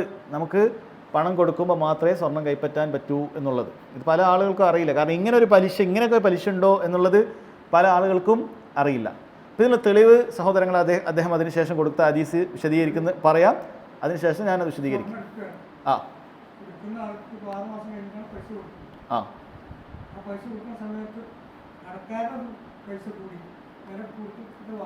അതെ അതെ അതെ അതെ കടക്കാരന് ആ മാർക്കറ്റിൽ അതിനെ റേറ്റ് 6 മാസം കഴിഞ്ഞിട്ടാണ് പൈസ കൊടുക്കുന്നത്. 75% നടക്കുന്നത്. അതെ അതെ അതെ ഈ പൈസ കൊടുക്കുന്ന സമയത്ത് റേറ്റ് അല്ല കടക്കാരൻ. അതെ അതെ മാറും. കടക്കാരൻ അല്ല എല്ലാവർക്കും ഇത് പ്രശ്നം വരുന്നുണ്ട്. അതെ അതെ അപ്പോൾ അതങ്ങനെ ചെയ്യരുതെന്നാണ് പറയുന്നത്. നമ്മളെപ്പോഴാണോ വാങ്ങുന്നത് അപ്പോൾ പൈസ കൊടുത്തിട്ട് അപ്പോൾ വാങ്ങുക എന്നുള്ളതേ നമുക്ക് പറ്റുള്ളൂ. അതെന്ന് പറഞ്ഞാൽ 90% ഞാൻ മനസ്സിലാക്കുന്നത് ബാങ്കിൽ നിന്നൊക്കെ പലിശ വാങ്ങുന്നത് ബഹുഭൂരിപക്ഷം അറിഞ്ഞിട്ട് തന്നെയാണ്. ഇക്കാലത്ത് അങ്ങനെ ജീവിക്കാൻ പറ്റുള്ളൂ എന്നൊക്കെ പറഞ്ഞിട്ട് പലരും അങ്ങനെയാണ്. പക്ഷേ ഈ സ്വർണ്ണത്തിൻ്റെ ഒന്നും പലർക്കും അറിയില്ല. അപ്പോൾ ജ്വല്ലറിക്കാർക്കും അറിയില്ല, മുസ്ലിങ്ങളുടെ ജ്വല്ലറിക്കാർക്കും അറിയില്ല, അതല്ലാത്തവർക്കും അറിയില്ല. ബഹുഭൂരിപക്ഷം അത് കുഴപ്പമില്ല എന്നാണ് വിചാരിക്കുന്നത്. അത് നമ്മൾ ശരിക്കും മനസ്സിലാക്കണം. അത് അങ്ങനെ സ്വർണ്ണ പ്രത്യയം എന്നാണ്. അപ്പോൾ ആ ഹദീസിൻ്റെ തെളിവ് ഞാൻ വായിക്കാം, അതിനുശേഷം ഒന്നുകൂടി ഈ പറഞ്ഞ കാര്യം ഒന്നുകൂടി ഷോർട്ടാക്കി പറയാം. ഉബാദത്ത് ബിൻ സാമിത്ത് റളിയല്ലാഹു അൻഹു ഉദ്ധരിക്കുന്ന ഹദീസിലാണ്. അദ്ദേഹം പറയുന്നു, ഖാല റസൂലുള്ളാഹി സ്വല്ലല്ലാഹു അലൈഹി വസല്ലം, റസൂലുള്ളാഹി സ്വല്ലല്ലാഹു അലൈഹി വസല്ലം പറഞ്ഞു, അദ്ദഹബു ബിദ്ദഹബി, സ്വർണവും തമ്മിൽ കൈമാറ്റം ചെയ്യുമ്പോൾ, വൽ ഫിദ്ദത്തു ബിൽ ഫിദ്ദത്തി, വെള്ളിയും തമ്മിൽ കൈമാറ്റം ചെയ്യുമ്പോൾ, വൽ ബുർറു ബിൽ ബുർരി, ഗോതമ്പും തമ്മിൽ കൈമാറ്റം ചെയ്യുമ്പോൾ, വശഈറു ബിശ്ശഈരി, ബാർലിയും തമ്മിൽ കൈമാറ്റം ചെയ്യുമ്പോൾ, വത്തംറു ബിത്തംരി, ഈത്തപ്പഴവും തമ്മിൽ കൈമാറ്റം ചെയ്യുമ്പോൾ, വൽ മിൽഹു ബിൽ മിൽഹി, ഉപ്പും തമ്മിൽ കൈമാറ്റം ചെയ്യുമ്പോൾ, ഇതൊക്കെ പരസ്പരം ചെയ്യുകയാണെങ്കിൽ മിസ്ലൻ ബി മിസ്ലിൻ സവാഅൻ ബി സവാ, ഇത് ഒരേപോലെ തുല്യ അളവിൽ മാത്രമേ കൈമാറ്റം ചെയ്യപ്പെടാൻ പാടുള്ളൂ. ഹദീസ് നേർക്കുനേരെ പറഞ്ഞാണ്. അതല്ലാതെ പണ്ഡിതന്മാർക്ക് അതിൽ നിന്നും വേറെ ഇസ്തിംബാത്ത് ചെയ്തിട്ട് അത് ഇങ്ങനെ ഉദ്ദേശം ഒന്നും പറയാനൊന്നുമില്ല. നേർക്കുനേരെ സ്വർണ്ണവും ആണെങ്കിൽ മിസ്ലൻ ബി മിസ്ലിൻ സവാഅൻ ബി സവാ. അപ്പോൾ സ്വർണ്ണവും വെള്ളിയൊക്കെ അതൊന്നിൻ്റെ പ്രതീകമാണ്, അഥവാ ഇന്നത്തെ കറൻസിയും ഈ പറയുന്ന കാര്യമൊക്കെ അതിൽപ്പെട്ടു. പിന്നെ ബുർറും ഷഈറും ഒക്കെ എന്തിൽപ്പെട്ടതാണ്? ബുർറും ഷഈറും തമ്രും ഒക്കെ അത് നമുക്ക് അളന്നെടുക്കുന്നതും ഒക്കെ ആയിട്ടുള്ള കാര്യമാണ്. മിൽഹ്, ഉപ്പ്. പണ്ഡിതന്മാർ പറയുകയാണ് ഇന്ന് ഈ കാലഘട്ടത്തിൽ ഇപ്പോൾ ഈ പറയുന്ന ഏത് കാര്യവും ഇതിൽ തന്നെ പെടും. അളന്നെടുക്കുന്നതും തൂക്കിയെടുക്കുന്നതുമായ കാര്യങ്ങളൊക്കെ അതിൽപ്പെടും. എന്നാൽ ശേഷം ഹദീസിൽ പറയുന്നു, നബി സല്ലല്ലാഹു അലൈഹി വസല്ലം പറയുന്നു, ഫഇദ് ഇഖ്തലഫത് ഹാദിഹിൽ അസ്നാഫ്, ഇനി ഈ ഇനങ്ങൾ തമ്മിൽ വ്യത്യാസപ്പെട്ടാൽ, അതായത് സ്വർണ്ണവും അല്ല, സ്വർണ്ണവും വെള്ളിയാവുകയാണ്. ഇനി ഗോതമ്പും അല്ല, ഗോതമ്പും ബാർലിയാവുകയാണ്. ഈത്തപ്പഴം അല്ല, ഈത്തപ്പഴം ബാർലിയോ ഈത്തപ്പഴം ഗോതമ്പോ ഒക്കെ ആവുകയാണ്. അങ്ങനെ ഇനങ്ങൾ മാറുകയാണെങ്കിൽ ഫബീഉ കൈഫ ശിഅ്തും, നിങ്ങൾ ഉദ്ദേശിക്കുന്നത് പോലെ വിറ്റോളൂ, ഒരേ അളവിൽ തന്നെ വേണമെന്നൊന്നുമില്ല. നിങ്ങൾ 1 സാ ഗോതമ്പ് കൊടുത്തിട്ട് 2 സാ ബാർലി വാങ്ങിക്കുക, കുഴപ്പമൊന്നുമില്ല. കാരണം ബാർലിയും ഗോതമ്പുമായി. വെള്ളി കൊടുത്ത് നിങ്ങൾ 150 ഗ്രാം വെള്ളി കൊടുത്ത് 2 ഗ്രാം സ്വർണം വാങ്ങിക്കുക, കുഴപ്പമില്ല. കാരണം ഇനങ്ങൾ മാറി. ഫബീഉ കൈഫ ശിഅ്തും, നിങ്ങൾ നാട്ടിൽ കണക്കാക്കിയ കണക്കോ അല്ലെങ്കിൽ നിങ്ങൾ സ്വന്തമായിട്ട് ഇഷ്ടമുള്ള കണക്കോ നിങ്ങൾക്ക് ആക്കാം. പക്ഷേ ഇതാക്കാൻ യദൻ ബിയദ്, അപ്പം അങ്ങനെയുള്ള ഇനങ്ങൾ മാത്രമേ മാറിയിട്ടുള്ളൂ എങ്കിൽ വർഗം മാറിയിട്ടില്ല, ഇനങ്ങൾ മാത്രമേ മാറിയിട്ടുള്ളൂ എങ്കിൽ യദൻ ബിയദ്, അവിടെ ഹാൻഡ് ടു ഹാൻഡ്, അവിടെ കൊടുത്ത് അപ്പം വാങ്ങിക്കുക എന്നുള്ള സിസ്റ്റം വേണം. ഫമൻ സാദ ഔ ഇസ്തസാദ ഫഖദ് അർബ, ആരെങ്കിലും അതിൽ വർദ്ധിപ്പിക്കാൻ ആവശ്യപ്പെടുകയോ ചെയ്താൽ അവൻ പലിശയാണ് ചെയ്തിരിക്കുന്നത് എന്ന് നബി സല്ലല്ലാഹു അലൈഹി വസല്ലം പറയുന്നുണ്ട്. ഇത് ഇങ്ങനെ ഹദീസിൽ ഇത് മാത്രമല്ല, ഞാൻ നേരത്തെ പറഞ്ഞതുപോലെ ഇതിൻ്റെ പ്രാക്ടിക്കലായിട്ടുള്ള ഹദീസുകളും വേറെയുണ്ട്. സഹാബികൾ ഇങ്ങനെ പഴയ ഇനം ഈത്തപ്പഴങ്ങൾ കൊടുത്തിട്ട് പുതിയത് വാങ്ങിയപ്പോൾ നബി സല്ലല്ലാഹു അലൈഹി വസല്ലം അത് അതിനൊരു റിബയാണ്, അത് പലിശയാണ് എന്നൊക്കെ പറയുന്നത് വളരെ വ്യക്തമായിട്ട് ഉണ്ട്. അപ്പോൾ അത് ശ്രദ്ധിക്കണം. ഈ 2 രൂപത്തിലെ പലിശകൾ വസ്തുവിൽ വരും. ഞാൻ ഒന്നുകൂടി 3 കാര്യങ്ങൾ പറഞ്ഞത് ഒന്നുകൂടി പറഞ്ഞുതരാം. പണ്ഡിതന്മാർ പറയുകയാണ്, ഇദത്തഹദൽ ജിൻസു വസ്സിൻഫു ജറ റിബ ബിനൗഇഹി, ഒരേ വർഗ്ഗവും ഒരേ ഇനവുമായാൽ 2 ടൈപ്പ് പലിശയും വരും. അഥവാ ഈത്തപ്പഴവുമായി, സ്വർണ്ണവുമായി, വെള്ളിയുമായി, ഗോതമ്പും ആയാൽ 2 ടൈപ്പ് ഇതിൽ പലിശ വരും. അതായത് ആ തമ്മിൽ കൈമാറ്റം ചെയ്യുമ്പോൾ ഒരേ തുല്യ രൂപത്തിലാകണം, ആയിട്ടുള്ള റിബൽ ഫദ്ൽ വരും. ഒരേ മജ്ലിസിലാകണം, അല്ലെങ്കിൽ റിബൻ നസിയ വരും, കാലതാമസത്തിലുള്ള പലിശ വരും. ഇനി ഇദത്തഹദൽ ജിൻസു വഖ്തലഫ സിൻഫു, ഒരേ വർഗ്ഗമാണ്, സ്വർണ്ണവും വെള്ളിയൊക്കെ ഒരു വർഗ്ഗമാണ്, പക്ഷേ അത് തമ്മിൽ വ്യത്യാസപ്പെട്ടു, സ്വർണ്ണവും വെള്ളിയായിട്ടാണ് അല്ലെങ്കിൽ ഗോതമ്പും ബാർലി ആയിട്ടാണ് എങ്കിൽ അവിടെ ജാസ തഫാദുലു, അവിടെ തഫാദുൽ വ്യത്യാസപ്പെടൽ അനുവദനീയമാണ്. വജറ റിബൻ നസിയ, പക്ഷേ കാലതാമസത്തിനുള്ള പലിശ വരും. ഫയഹ്റുമു തഫറുഖു ഖബ്ല തഖാബുദ്. അതുകൊണ്ട് തന്നെ പരസ്പരം കൈമാറുന്നതിന് മുമ്പ് അവിടെ മജ്ലിസ് പിരിയുക എന്നുള്ളത് പാടില്ല, അത് പാടില്ല. ഇനി ഇത് ഇഖ്തലഫൽ ജിൻസു വസ്സിൻഫു, വർഗവും ഇനവും ഒക്കെ വെവ്വേറെ ആയാൽ, അഥവാ സ്വർണം കൊടുത്ത് ഗോതമ്പ് മേടിക്കുന്നു, അല്ലെങ്കിൽ പൈസ കൊടുത്ത് ഗോതമ്പ് മേടിക്കുന്നു, പൈസ കൊടുത്തിട്ട് ഈ പറയുന്ന ഈത്തപ്പഴമോ മറ്റോ ഒക്കെ വാങ്ങുന്നു, അവിടെ കുഴപ്പമില്ല. ഫൈനഹു ലാ യജ്രി റിബൽ ഫദ്ൽ വലാ റിബൻ നിസ്യ. നമുക്ക് ഇന്ന് 1000 രൂപ കൊടുത്തിട്ട് നാളെ എനിക്ക് വീട്ടിലേക്ക് അജു കൊണ്ട് തരണം, അതൊരു കുഴപ്പമില്ല. ഇവിടുത്തെ നമ്മൾ വിളിച്ചു പറയാണ്, ഞാൻ ഇത് പൈസ അയച്ചിട്ടുണ്ട്, നാളെ രാവിലെ എനിക്കൊരു ബോക്സ് ഈത്തപ്പഴം കൊണ്ടുവരണം, യാതൊരു കുഴപ്പമില്ല. കാരണം പൈസ വേറെ ഇനാണ്, ഈത്തപ്പഴം വേറെ ഇനാണ്. അതുകൊണ്ട് ഒരേ തുല്യമാവണ്ട, ഒരേ മജ്ലിസും ആവണ്ട. ഇനി അതല്ലെങ്കിൽ ഇന്ന് ഈത്തപ്പഴം കുറച്ച് ഇറക്കണം, ഞാൻ അടുത്ത ആഴ്ച കിട്ടുമ്പോൾ പൈസ തരുന്നുണ്ട്, അതിൽ കുഴപ്പമില്ല. കാരണം ഈത്തപ്പഴവും പൈസയും വേറെ വേറെ ഇനാണ്. അതാണ് അതിൽ മനസ്സിലാക്കണം. ഇത് മനസ്സിലാക്കി കഴിഞ്ഞാൽ, ഈ ഒരു അടിസ്ഥാനം മനസ്സിലാക്കി കഴിഞ്ഞാൽ ഈ വകവുമായി ബന്ധപ്പെട്ട പലിശകൾ ഏകദേശം നമുക്ക് എന്ത് ചെയ്യാൻ പറ്റും, മനസ്സിലാക്കാൻ പറ്റും. ഇതാണ് ഇതിൻ്റെ ചുരുക്കം. സംശയമുണ്ടോ? ഇല്ല.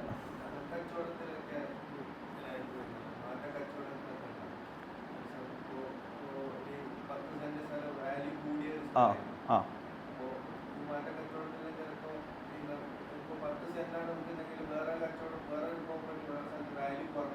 ആ ആ നല്ല ചോദ്യമാണ്.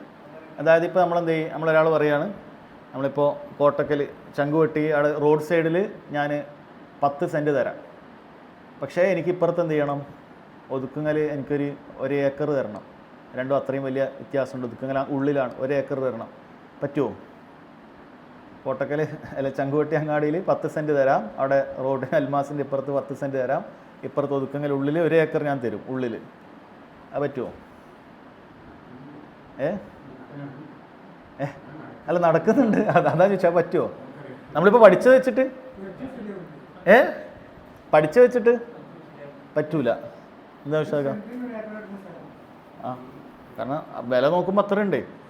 ചങ്കുവെട്ടിക്ക് വെച്ച് നോക്കിയിട്ട് അവിടെ 10 സെൻറ്റ് തന്നാൽ ഭയങ്കര വാല്യൂ ആണ്, മെയിൻ ഹൈവേ ആണ്, NH പോകുന്നതാണ്. പക്ഷെ ഇപ്പുറത്ത് ഒതുക്കുങ്ങലാണ്, ഉള്ളിലേക്കാണ്, മലപ്പുറം റോഡിലേക്കാണ്. അപ്പോൾ നമ്മൾ 1 ഏക്കർ തരും.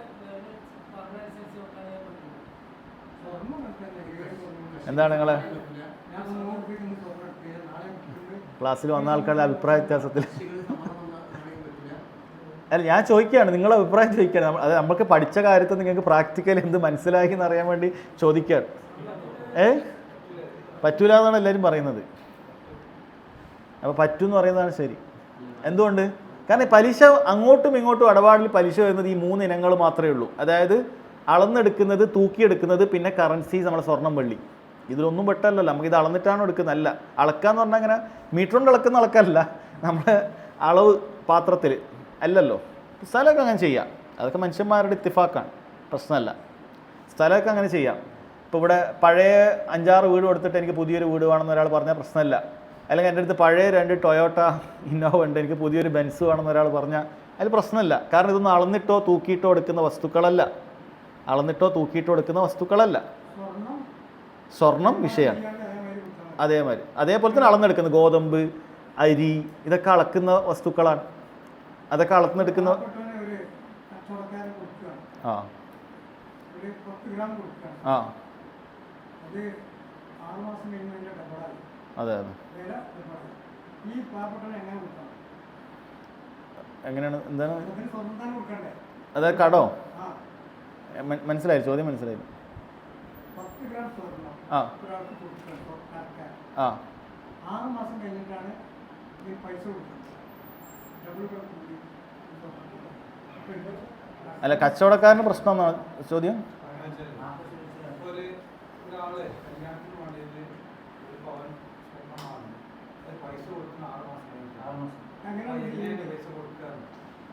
ആ കച്ചവടേ പാടില്ല, അതാണ് ഈ പറഞ്ഞത്. ഇന്ന് 1 പവൻ വാങ്ങിയിട്ട് 6, അതായത് കടം പറയലില്ല സ്വർണത്തിൽ. ജ്വല്ലറിക്കാർ മനസ്സിലാക്കേണ്ട കാര്യമാണ്, സ്വർണത്തിൽ കടം പറച്ചിലില്ല. നിങ്ങൾക്ക് എവിടെ ഈ സ്ഥലത്ത് ഈ പാവപ്പെട്ടവൻ എന്ത് ചെയ്യുമെന്നായിരിക്കും ഇപ്പോൾ ചോദ്യം. ഇപ്പം ഇങ്ങനത്തെ സാഹചര്യത്തിൽ പാവപ്പെട്ടവൻ എന്ത് ചെയ്യും? പാവപ്പെട്ടവനെ സഹായിക്കാൻ 1 ലക്ഷം റുപ്യ വേറൊരാൾ കൊടുത്താൽ മതി. അല്ലെങ്കിൽ 10 ഗ്രാമിൻ്റെ പൈസ ആര് കൊടുക്കണം? വേറൊരാൾ സഹായിക്കുക. കാരണം പൈസ നമുക്ക് എന്ത് ചെയ്യാൻ പറ്റും? കാലതാമസം വരുന്നതുകൊണ്ട് കുഴപ്പമില്ല. 1 ലക്ഷം വാങ്ങിയിട്ട് നമുക്ക് കടത്തിൽ അള്ളാഹു സുബ്ഹാനഹു വ തആല അതിൽ ഇളവ് വന്നിട്ടുണ്ട്. പലിശ നമുക്ക് 1 ലക്ഷം തന്നിട്ട് 6 മാസം കഴിഞ്ഞിട്ട് 1 ലക്ഷം കൊടുക്കാം, കുഴപ്പമില്ല. പക്ഷെ സ്വർണ്ണത്തിൽ അങ്ങനെ കടമില്ല. അപ്പോൾ വേറെ ആ പാവപ്പെട്ടവനെ വേറൊരാൾ പൈസ കൊണ്ട് സഹായിക്കണം. അതായത് സ്വർണം വാങ്ങിയിട്ട് 6 മാസം ജ്വല്ലറിക്കാരനുമായിട്ടുള്ള ഇടപാട് അപ്പം തന്നെ തീർന്നു. അപ്പം തന്നെ കൊടുത്തു. പിന്നെ ബാക്കി ബാധ്യത ഈ കടം തന്ന ആളായിട്ടാണ്. അങ്ങനെ ചെയ്താൽ മതി, കടം തന്ന ആളായിട്ടാണ് ചെയ്താൽ മതി. അപ്പം അതാണ് ശ്രദ്ധിക്കേണ്ടത്. അപ്പം ഇത്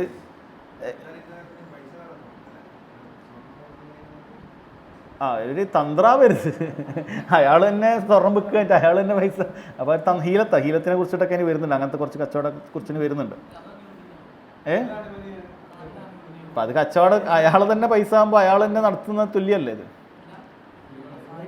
ഞാൻ പറഞ്ഞത് വേറൊരാൾ സഹായിക്കുക, അതൊരു തന്ത്രത്തിൽ തന്നെ അയാളായിട്ട് തന്നെ അല്ലേ. വേറൊരാൾ സഹായിക്കുകയാണെങ്കിൽ കുഴപ്പമില്ല. അത് വരുന്നുണ്ട്, ഈനത്തിൻ്റെ കുറിച്ച് ഇൻഷാ അല്ലാഹ് അടുത്ത ക്ലാസ് വരും. എന്നിട്ട് ഇത് പറഞ്ഞതിന് ശേഷം ഈ നമ്മൾ മനസ്സിലാക്കിയ കാര്യം അദ്ദേഹം പറയുന്നത് ഞാൻ വായിക്കുകയാണ്. ഫല യുബാഉ മക്കീലുൻ ബി മക്കീലിൻ മിൻ ജൻസിഹി ഇല്ലാ ബിഹാദൈനി ഷർത്തൈൻ. അതുകൊണ്ട് തന്നെ അളന്നെടുക്കുന്ന വസ്തുക്കൾ പരസ്പരം വിൽക്കപ്പെടാൻ പാടില്ല ഈ രണ്ട് നിബന്ധനകൾ പാലിച്ചിട്ടല്ലാതെ. അഥവാ ഒരേ സദസ്സിൽ നിന്നും ഒരേ അളവിൽ. വല മൗസൂനുൻ ബി ജിൻസിഹി ഇല്ലാ കദാലിക്. അതേപോലെ തൂക്കിയെടുക്കുന്ന വസ്തുക്കളും പരസ്പരം തൂക്കിയെടുക്കുമ്പോൾ ഒരേ അളവിലും ഒരേ സ്ഥലത്തും വെച്ചിട്ടല്ലാതെ പാടില്ല. വൈൻ ബി മക്കീലുൻ ബി മക്കീലിൻ മിൻ ഗൈരി ജിൻസിഹി ഔ മൗസൂൻ ബി മൗസൂനിൻ മിൻ ഗൈരി ജിൻസിഹി ജാസ ബി ഷർത്തി തഖാബുലി ഖബ്ല തഫറുഖ്. എന്നാൽ അളന്നെടുക്കുന്നതും തൂക്കിയെടുക്കുന്നതും തമ്മിലാണ്. അതല്ലെങ്കിൽ ആ രൂപത്തിൽ അങ്ങോട്ടും ഇങ്ങോട്ടും വർഗ്ഗങ്ങൾ മാറുകയാണെങ്കിൽ അവിടെ എന്ത് ചെയ്യുകയാണ്, അനുവദിക്കപ്പെടുകയാണ് വ്യത്യസ്തപ്പെടാൻ. പക്ഷേ ഒരേ സദസ്സിൽ നിന്ന് തന്നെ പിരിയുന്നതിന് മുമ്പ് തന്നെ എന്ത് ചെയ്യേണ്ടതുണ്ട്, അവിടെ കച്ചവടം നടക്കേണ്ടതുണ്ട്. വൈൻ ബി മക്കീലിൻ ബി മൗസൂനിൻ ഔ അക്സുഹു ജാസ വലൗ കാനൽ ഖബ്ല തഫറുഖ്. എന്നാൽ വ്യത്യസ്ത ഇനങ്ങളാണെങ്കിൽ പണവും മറ്റേ ഈത്തപ്പഴം പോലത്തെ കാര്യങ്ങളാണ് എങ്കിൽ അളവും വ്യത്യാസപ്പെടാം. അതേപോലെ തന്നെ നമുക്ക് വേറെ മജ്ലിസിൽ പിന്നീട് കൊടുത്താലും അതിൽ കുഴപ്പമില്ല എന്നാണ് പറയുന്നത്. അപ്പം ഇത്തരം കാര്യങ്ങൾ അത് പ്രത്യേകം ശ്രദ്ധിക്കേണ്ട കാര്യമാണ്.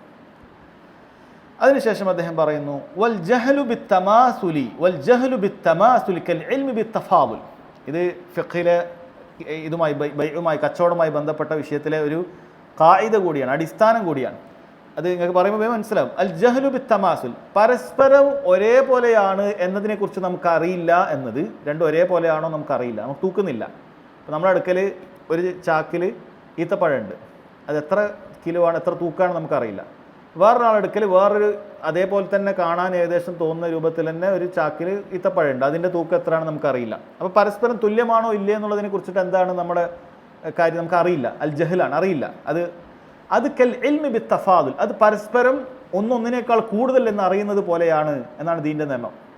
അതായത് രണ്ടാൾ തമ്മിൽ, ഇപ്പം എൻ്റെ കയ്യിൽ ഒരു പവൻ, എൻ്റെ കയ്യിലൊരു മാലയുണ്ട്, ഇതിൻ്റെ ഗ്രാം എനിക്കറിയില്ല. ഏകദേശം ഇങ്ങനെ തൂക്കി നോക്കുമ്പോൾ വേറൊരാളുടെ കയ്യിൽ 2 വളയുണ്ട്. അപ്പോൾ ഇത് രണ്ടും തമ്മിൽ കൈമാറ്റം ചെയ്യുമ്പോൾ നമ്മൾ എന്താ പറഞ്ഞ, ഒരേ ഗ്രാം ആയിരിക്കണം. അപ്പോൾ ഇത് എത്രയാണ് എന്ന് നമുക്കറിയാത്തത് തന്നെ ഇത് രണ്ടും തമ്മിൽ മാറ്റമുണ്ട് എന്നതിനാണ് മനസ്സിലാക്കേണ്ടത് എന്നാണ്. അതായത് കൃത്യമായി അറിഞ്ഞിട്ടേ ചെയ്യാൻ പാടുള്ളൂ, ഏകദേശ കണക്കില്ല എന്നാണ്. അതാണ് പറഞ്ഞത് അൽ ജഹ്ലു ബി തമാസുൽ, രണ്ടും തുല്യമല്ല എന്ന നിന്റെ അജ്ഞത, അത് കൽ ഇൽമി ബി തഫാദുൽ, രണ്ടും വെവ്വേറെയാണ് എന്ന് അറിവിന് തുല്യമാണ് എന്നാണ്. അപ്പോൾ 3 ഞാൻ പറഞ്ഞുതരാം. അതായത് നമ്മൾ പരസ്പരം കൈമാറ്റം ചെയ്യുമ്പോൾ ഒന്നുകിൽ നമുക്ക് കൃത്യമായിട്ട് അറിയാം, എൻ്റെ കയ്യിൽ 10 ഗ്രാം സ്വർണ്ണമാണുള്ളത്, അവിടെ 10 ഗ്രാം സ്വർണ്ണമാണ്, രണ്ടും എനിക്കറിയാം. അതായത് രണ്ടും എനിക്കറിയാം എങ്കിൽ അത് അനുവദിക്കപ്പെടുന്ന കാര്യമാണ്. അത് ഹലാലായ കച്ചവടമാണ്. എൻ്റെ കയ്യിൽ എത്ര ഉണ്ട് എന്നുള്ള കണക്ക് എനിക്കറിയാം, ഞാൻ വാങ്ങാൻ പോകുന്നത് എത്ര ഉണ്ടെന്ന് എനിക്കറിയാം, അത് ഹലാലായ കച്ചവടമാണ്. രണ്ടാമത്തത് രണ്ടും വ്യത്യസ്തമാണെന്ന് എനിക്കറിയാം, എൻ്റെ കയ്യിൽ 10 ഗ്രാമും അവിടെ 9 ഗ്രാം, അത് ഹറാമായ കച്ചവടമാണ്. മൂന്നാമത് എനിക്ക് ഇത് തമ്മിൽ എത്ര ഗ്രാം ഉണ്ട് എന്നുള്ളത് അറിയില്ല, എൻ്റെ കയ്യിൽ എത്ര ഉണ്ടെന്ന് ചിലപ്പോൾ അറിയാം, അല്ലെങ്കിൽ അപ്പുറത്ത് എത്ര എന്ന് അറിയാം, ഏതെങ്കിലും ഒന്നും അറിയില്ല, അല്ലെങ്കിൽ രണ്ടും അറിയില്ല. എങ്കിൽ ഇത് ഒന്നാമത്തേത് പോലെയാണ്, രണ്ടും തമ്മിൽ വ്യത്യസ്തതയുണ്ട് എന്നാണ് നമ്മൾ മനസ്സിലാക്കേണ്ടത്. അല്ലാതെ തുല്യമായിരിക്കും എന്ന് ഏകദേശം കണക്കാക്കാൻ പാടില്ല. അതിനെയാണ് അവർ പറയുന്നത് അൽ ജഹ്ലു ബിത്തമാസുൽ, തുല്യമാണോ ഇല്ലേ എന്നുള്ള കാര്യത്തെക്കുറിച്ചിട്ടുള്ള അജ്ഞത, കൽ ഇൽമി ബിത്തഫാദുൽ, രണ്ടും ഒരേപോലെയല്ല എന്നതിനാണ് നമ്മൾ മനസ്സിലാക്കേണ്ടത്. ഒരേപോലെ ആയിരിക്കും എന്ന് പറഞ്ഞിട്ട് ചെയ്യാൻ പാടില്ല എന്നാണ് പറയുന്നത്. നബി സല്ലല്ലാഹു അലൈഹി വസല്ലം ഒരു ഹദീസിലുള്ളത് വിലക്കിയിട്ടുണ്ട്. ലാ തുബാഉ സുബ്റത്തു മിൻ തആമിൻ ബിസ്സുബ്റത്തി മിൻ തആം. സുബ്ര എന്ന് പറഞ്ഞാൽ ഇങ്ങനെ കൂന പോലെ ആക്കുക. ഈത്തപ്പഴമൊക്കെ വെക്കുമ്പോൾ എന്ത് ചെയ്യും, ഇങ്ങനെ കൂനയാക്കി വെക്കും. പഴയ കാലത്ത് ഫ്രൂട്ട്സ് ഒക്കെ വെക്കുമ്പോൾ ഈത്തപ്പഴമൊക്കെ ഇങ്ങനെ കൂനയാക്കി വെക്കും. അപ്പോൾ ഒരാൾ പറയാണ് ഈ കൂനക്ക് ആ കൂന ഇത് തമ്മിൽ അങ്ങോട്ട്, ഇതൊന്ന് സുക്കരിയാണ്, അത് ചിലപ്പോൾ അജുവായിരിക്കും. അപ്പോൾ ഈ കൂനയും ആ കൂനയും തമ്മിൽ കച്ചവടം ചെയ്യാൻ പറ്റുമോ? പറ്റൂല. എന്തുകൊണ്ട്? അൽ ജഹ്ലു ബിത്തമാസുൽ, ഇത് രണ്ടും തമ്മിലുള്ള തൂക്കത്തെക്കുറിച്ചോ അളവിനെക്കുറിച്ചോ നമുക്ക് അറിയില്ല. നമ്മൾ ഏകദേശം കൂനയാണ്, കൂനയൊക്കെ എങ്ങനെ നമുക്ക് അളവ് അറിയാൻ പറ്റുക? ചിലപ്പോൾ വ്യത്യാസം ഉണ്ടാവും. ലാസ്റ്റ് എടുത്ത് നോക്കിക്കഴിഞ്ഞാൽ തോന്നും ഇത് ചിലപ്പോൾ 9.5 കിലോ മറ്റേ 11 കിലോ ഉണ്ടെയും. അപ്പോൾ നമുക്കറിയില്ല. അപ്പം അങ്ങനെ അറിയാതിരിക്കുക എന്നുള്ളത് ഇത് രണ്ടും തമ്മിൽ വെവ്വേറെയുണ്ട് എന്നതിന് തുല്യമാണ് എന്നാണ് പറയുന്നത്. വെവ്വേറെ ഉണ്ടെന്ന് തെളിവ് പ്രത്യേകം വേണ്ട ആവശ്യമില്ല. ഇത് രണ്ടും തമ്മിലുള്ള അളവ് എത്രയും നമുക്ക് അറിയാതിരിക്കുക എന്നത് തന്നെ ഇത് രണ്ടും വെവ്വേറെയാണ് എന്ന് പറഞ്ഞതിന് തുല്യമാണ് എന്നാണ്. അതുകൊണ്ടാണ് നബി സല്ലല്ലാഹു അലൈഹി വസല്ലം ചിലപ്പോൾ ഈ രണ്ട് കൂന ഒരുപോലെ ആയേക്കാം, പക്ഷെ എന്നാലും കച്ചവടം ദീൻ അനുവദിക്കപ്പെടുന്നില്ല. അങ്ങനെ അനുവദിക്കില്ല. സുബ്റത്തു മിനത്ത് ത്വാമി ബിസ്സുബ്റത്തി മിനത്ത് ത്വാം എന്നാണ് പറഞ്ഞിട്ടുള്ളത്. അത് അങ്ങനെ ചെയ്യാൻ പാടില്ല. ഒരു കൂനയുള്ളത് മറ്റൊരു കൂനയുമായിട്ട് കച്ചവടം ചെയ്യാൻ പാടില്ല എന്നാണ് പറയുന്നത്. അത് നിഷിദ്ധമാക്കിയിരിക്കുകയാണ്. അപ്പോൾ അത് പ്രത്യേകം ശ്രദ്ധിക്കേണ്ട കാര്യമാണ്. ഇൻഷാ അല്ലാഹ് നമുക്കിവിടെ അവസാനിപ്പിക്കാം.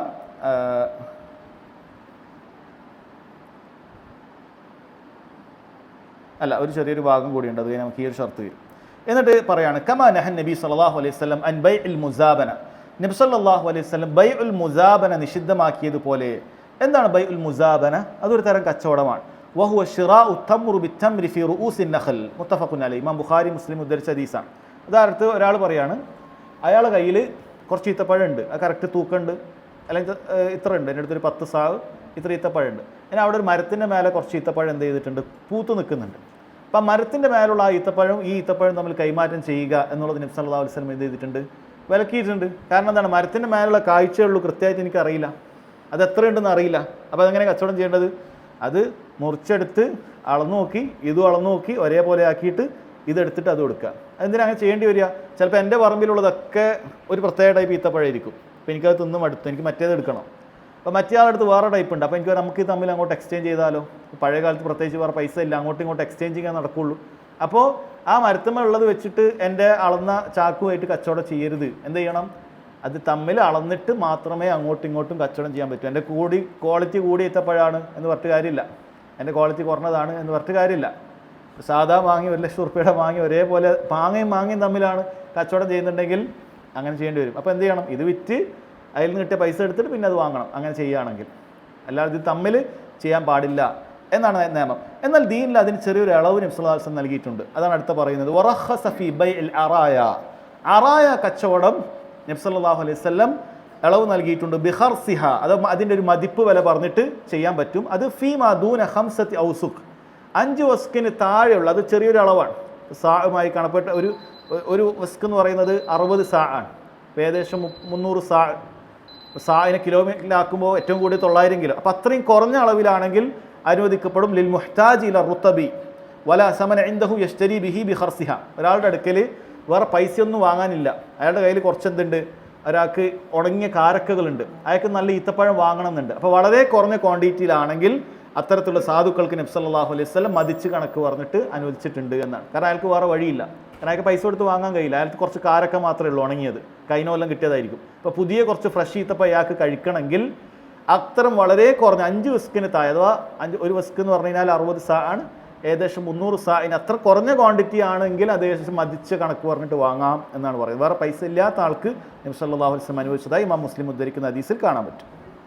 സഹോദരങ്ങളെ, 4ാമത്തെ നിബന്ധനയായിട്ട് നമ്മൾ പറഞ്ഞതാണ് ആ കച്ചവട ഇടപാടിൽ പലിശ ഉണ്ടാകാൻ പാടില്ല എന്നുള്ളത്.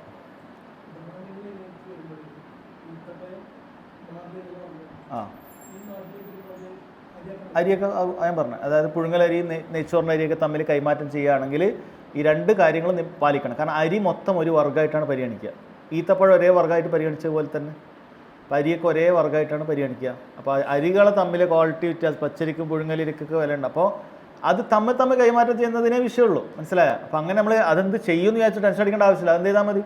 അപ്പോൾ വേറെ വിൽക്കുക, പൈസ കൊടുത്ത് വിൽക്കുക. ഇപ്പം എൻ്റെ അടുത്തുള്ള നെയ്ച്ചോറിൻ്റെ അരി അത് റസൂലുള്ളാഹിന്റെ കാലത്തും അങ്ങനെ തന്നെയാണ്. അതായത് ഈ പറയുന്നത് പോലെ റസൂലുള്ളാഹി സ്വല്ലല്ലാഹു അലൈഹി വസല്ലം കാലത്ത് ഈത്തപ്പഴങ്ങൾക്ക് വ്യത്യാസം വിലയിലുണ്ട്. അതുകൊണ്ടാണ് എന്ത് ചെയ്തിട്ടുള്ളത്, നല്ല ഹൈബറിൽ നിന്ന് വന്ന ഈത്തപ്പഴം നല്ല ക്വാളിറ്റിയാണെന്ന് എല്ലാവർക്കും അറിയാം, മദീനക്കാർക്ക് അറിയാം. അതുകൊണ്ട് ഇത് 2 സാ കൊടുത്തു. അതായത് ഈത്തപ്പഴം പല ടൈപ്പ് ഉണ്ട്, ചിലയിടത്തുള്ള ക്വാളിറ്റി ഉണ്ടാവില്ല, നമുക്ക് കഴിക്കുമ്പോൾ അറിയാൻ പറ്റും, ചിലത് ഭയങ്കര ടേസ്റ്റ് ആയിരിക്കും. അപ്പോൾ ഇവരെന്ത് ചെയ്തു, 2 സാ കൊടുത്തിട്ട് 1 സാ ഇങ്ങോട്ട് വാങ്ങി, അത് അനുവദിച്ചിട്ടില്ല. അപ്പോൾ അന്നത്തെ കാലത്ത് അത് എന്ത് ചെയ്യുമായിരുന്നു, അന്ന് പകരം സ്വർണവും വെള്ളിയാണ് വിനിമയങ്ങളുള്ളത്. അപ്പോൾ നമ്മൾ 2 സാ വിറ്റാണ്ട് നമ്മൾ എന്ത് ചെയ്യണം, അതിന് കിട്ടുന്ന വെള്ളി നാണയം വാങ്ങിക്കണം. എന്നിട്ട് ആ വെള്ളി നാണയം എടുത്തിട്ട് ഇതിൽ എത്ര സാ ഈ വെള്ളി നാണയം കൊണ്ട് എത്ര ഈ നല്ല ക്വാളിറ്റി കിട്ടും അത് വാങ്ങിക്കണം. അപ്പോൾ അത് തമ്മിൽ ചെറിയൊരു വ്യത്യാസം ഉണ്ടാവും. ചില കാര്യങ്ങൾ, ശരീഅത്തിൻ്റെ ചില കാര്യങ്ങൾ ചിലപ്പോൾ നല്ല രീതിയിലുള്ള സാമ്പത്തിക ശാസ്ത്രം പഠിച്ച ആൾക്കാർക്ക് മനസ്സിലാവും. അതുകൊണ്ടാണ് ചില അത്തരത്തിലുള്ള ആളുകളൊക്കെ ചിലപ്പോൾ ഇസ്ലാമിലേക്ക് സ്വീകരിക്കുന്നത് മനസ്സിലാവും. അപ്പോൾ അവർ കുറേ പഠിച്ച് കഴിയുമ്പോൾ മനസ്സിലായി ഇതിൽ ഇങ്ങനെ ഒരു പ്രശ്നം വലിയ രീതിയിൽ. ഇപ്പോൾ ഇസ്ലാമിൻ്റെ പലിശ ശാസ്ത്രത്തെക്കുറിച്ചൊക്കെ പഠിച്ചിട്ട് പലിശ സമൂഹത്തിൽ ഉണ്ടാക്കുന്ന ആ തലതിരിഞ്ഞ അതിൻ്റെ ഒരു സ്ട്രാറ്റജിയെ കുറിച്ചിട്ടൊക്കെ മനസ്സിലാക്കി ചില ആളുകൾ ഇസ്ലാമിലേക്ക് വന്നിട്ടുണ്ട്. സാധാരണക്കാർക്ക് ചിലപ്പോൾ സാധാരണക്കാർ അങ്ങനെ നിർബന്ധമാക്കിയിട്ടില്ല, അങ്ങനെയൊക്കെ മനസ്സിലായിട്ട് വേണം, ഇല്ല, നബ്സുല്ലാസ് പറഞ്ഞത് അനുസരിച്ചാൽ മതി. കാരണം എല്ലാവരുടെയും ബുദ്ധി ഒരുപോലെയല്ല, ദീൻ എല്ലാവർക്കും സ്വീകരിക്കേണ്ടതാണ്. നല്ല ബുദ്ധിയുള്ളവർ മാത്രം മനസ്സിലാവേണ്ട കാര്യമില്ല. നമ്മൾ ഇത് പറഞ്ഞ പോലെ സ്വീകരിച്ചാൽ മതി. സ്വർണ്ണം ചെയ്യുമ്പോൾ അതിന് സ്വർണ്ണത്തിൽ ഇപ്പോൾ എന്താ പ്രശ്നം ആലോചിച്ച് തലപോകന്നെ ഇങ്ങനെ കാലം കഴിക്കേണ്ട ആവശ്യമില്ല. ഇമാം മുസ്ലിം ഉദ്ധരിച്ച സ്വയ്യ ഹദീസ എന്ന് പറഞ്ഞാൽ സെമിഅന വത്തഅന. ചില ആൾക്കാർക്ക് എന്ത് അവർക്ക് മനസ്സിലാക്കാൻ പറ്റുമോ ഈ സ്വർണ്ണം ഇങ്ങനെ ചെയ്യുന്നതിൽ ഇങ്ങനെ ഒരു പ്രശ്നം വരുന്നുണ്ട്. ഇപ്പോൾ ഏതെങ്കിലും ഒരു വ്യക്തിക്ക് ഒരു ചൂഷണമോ ഏതെങ്കിലും ഒരു വ്യക്തിക്ക് ഒരു ബുദ്ധിമുട്ടുകളോ അതിലുണ്ടായിരിക്കും. ദീനിൽ ഏതൊരു കാര്യം നിഷിദ്ധമാക്കുമ്പോഴും അതിന് വ്യക്തമായ ഒരു കാരണം ഉണ്ടായിരിക്കും. അറിഞ്ഞവൻ അറിഞ്ഞു, അറിയാത്തവൻ അറിഞ്ഞിട്ടില്ല, അത്രയേ ഉള്ളൂ. അറിഞ്ഞവൻ അറിഞ്ഞു, അറിയാത്തവൻ അറിഞ്ഞിട്ടില്ല. ഇപ്പോൾ കള്ള്, അതിൻ്റെയൊക്കെ വ്യക്തമാണ്, എല്ലാവർക്കും അറിയാം. അതിൻ്റെ ദൂഷ്യഫലങ്ങൾ കുടിക്കുന്ന ആളുകൾക്ക് പോലും അറിയാം.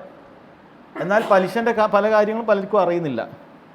അതുകൊണ്ടാണ് അത് ജനങ്ങൾക്ക് മനസ്സിലാവില്ല എന്നുള്ളത് കൊണ്ട് തന്നെ റസൂലുള്ളാഹി സ്വല്ലല്ലാഹു അലൈഹി വസല്ലം അത് വ്യഭിചാരത്തെക്കാൾ മോശമാണെന്ന് വളരെ കൃത്യമായി ജനങ്ങൾക്ക് മനസ്സിലാവുന്ന രൂപത്തിൽ റസൂലുള്ളാഹി സ്വല്ലം പറഞ്ഞു തന്നു. നമ്മളത് സ്വീകരിച്ചാൽ മാത്രം മതി.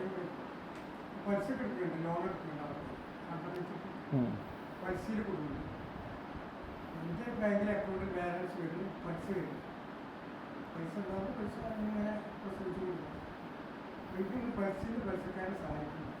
അങ്ങനെയൊക്കെ പല പണ്ഡിതന്മാരും ചോദിച്ചിട്ട് പൈസക്ക് വാങ്ങുന്നതിന് തെറ്റാണ്. അല്ല, പലിശ കൊണ്ട് പലിശക്കാരനെ സഹായിക്കുക എന്ന് പറയുന്നത് നിരുപാധികം ശരിയല്ല. അതായത് പലിശക്കാരൻ എന്ന് പറയുന്ന ആളുണ്ടല്ലോ, കൊടുക്കേണ്ടി വരുന്ന ആളുണ്ടല്ലോ, അയാൾ സ്ഥിരമായിട്ട് ഈ പണിയെടുത്തോണ്ടേ ഇരിക്കുക. അയാൾ അതിന് തോപം ചെയ്യുന്നില്ലെങ്കിൽ ആ ആ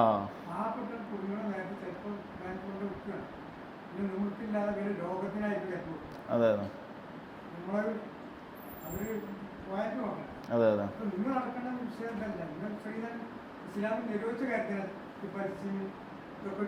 അതെ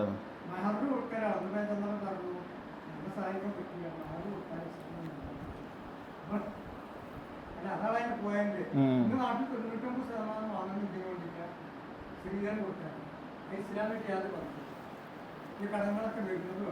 അതെ, ഇതാണ് ഞാൻ പറഞ്ഞത്. പല പ്രകൃതിയിലും ആൾക്കാർ വരുന്നതിൽ പഠിച്ചിട്ട് ചെയ്യുന്നത് അങ്ങനെ ഒരു പണ്ഡിതൻ പറഞ്ഞതാണ്.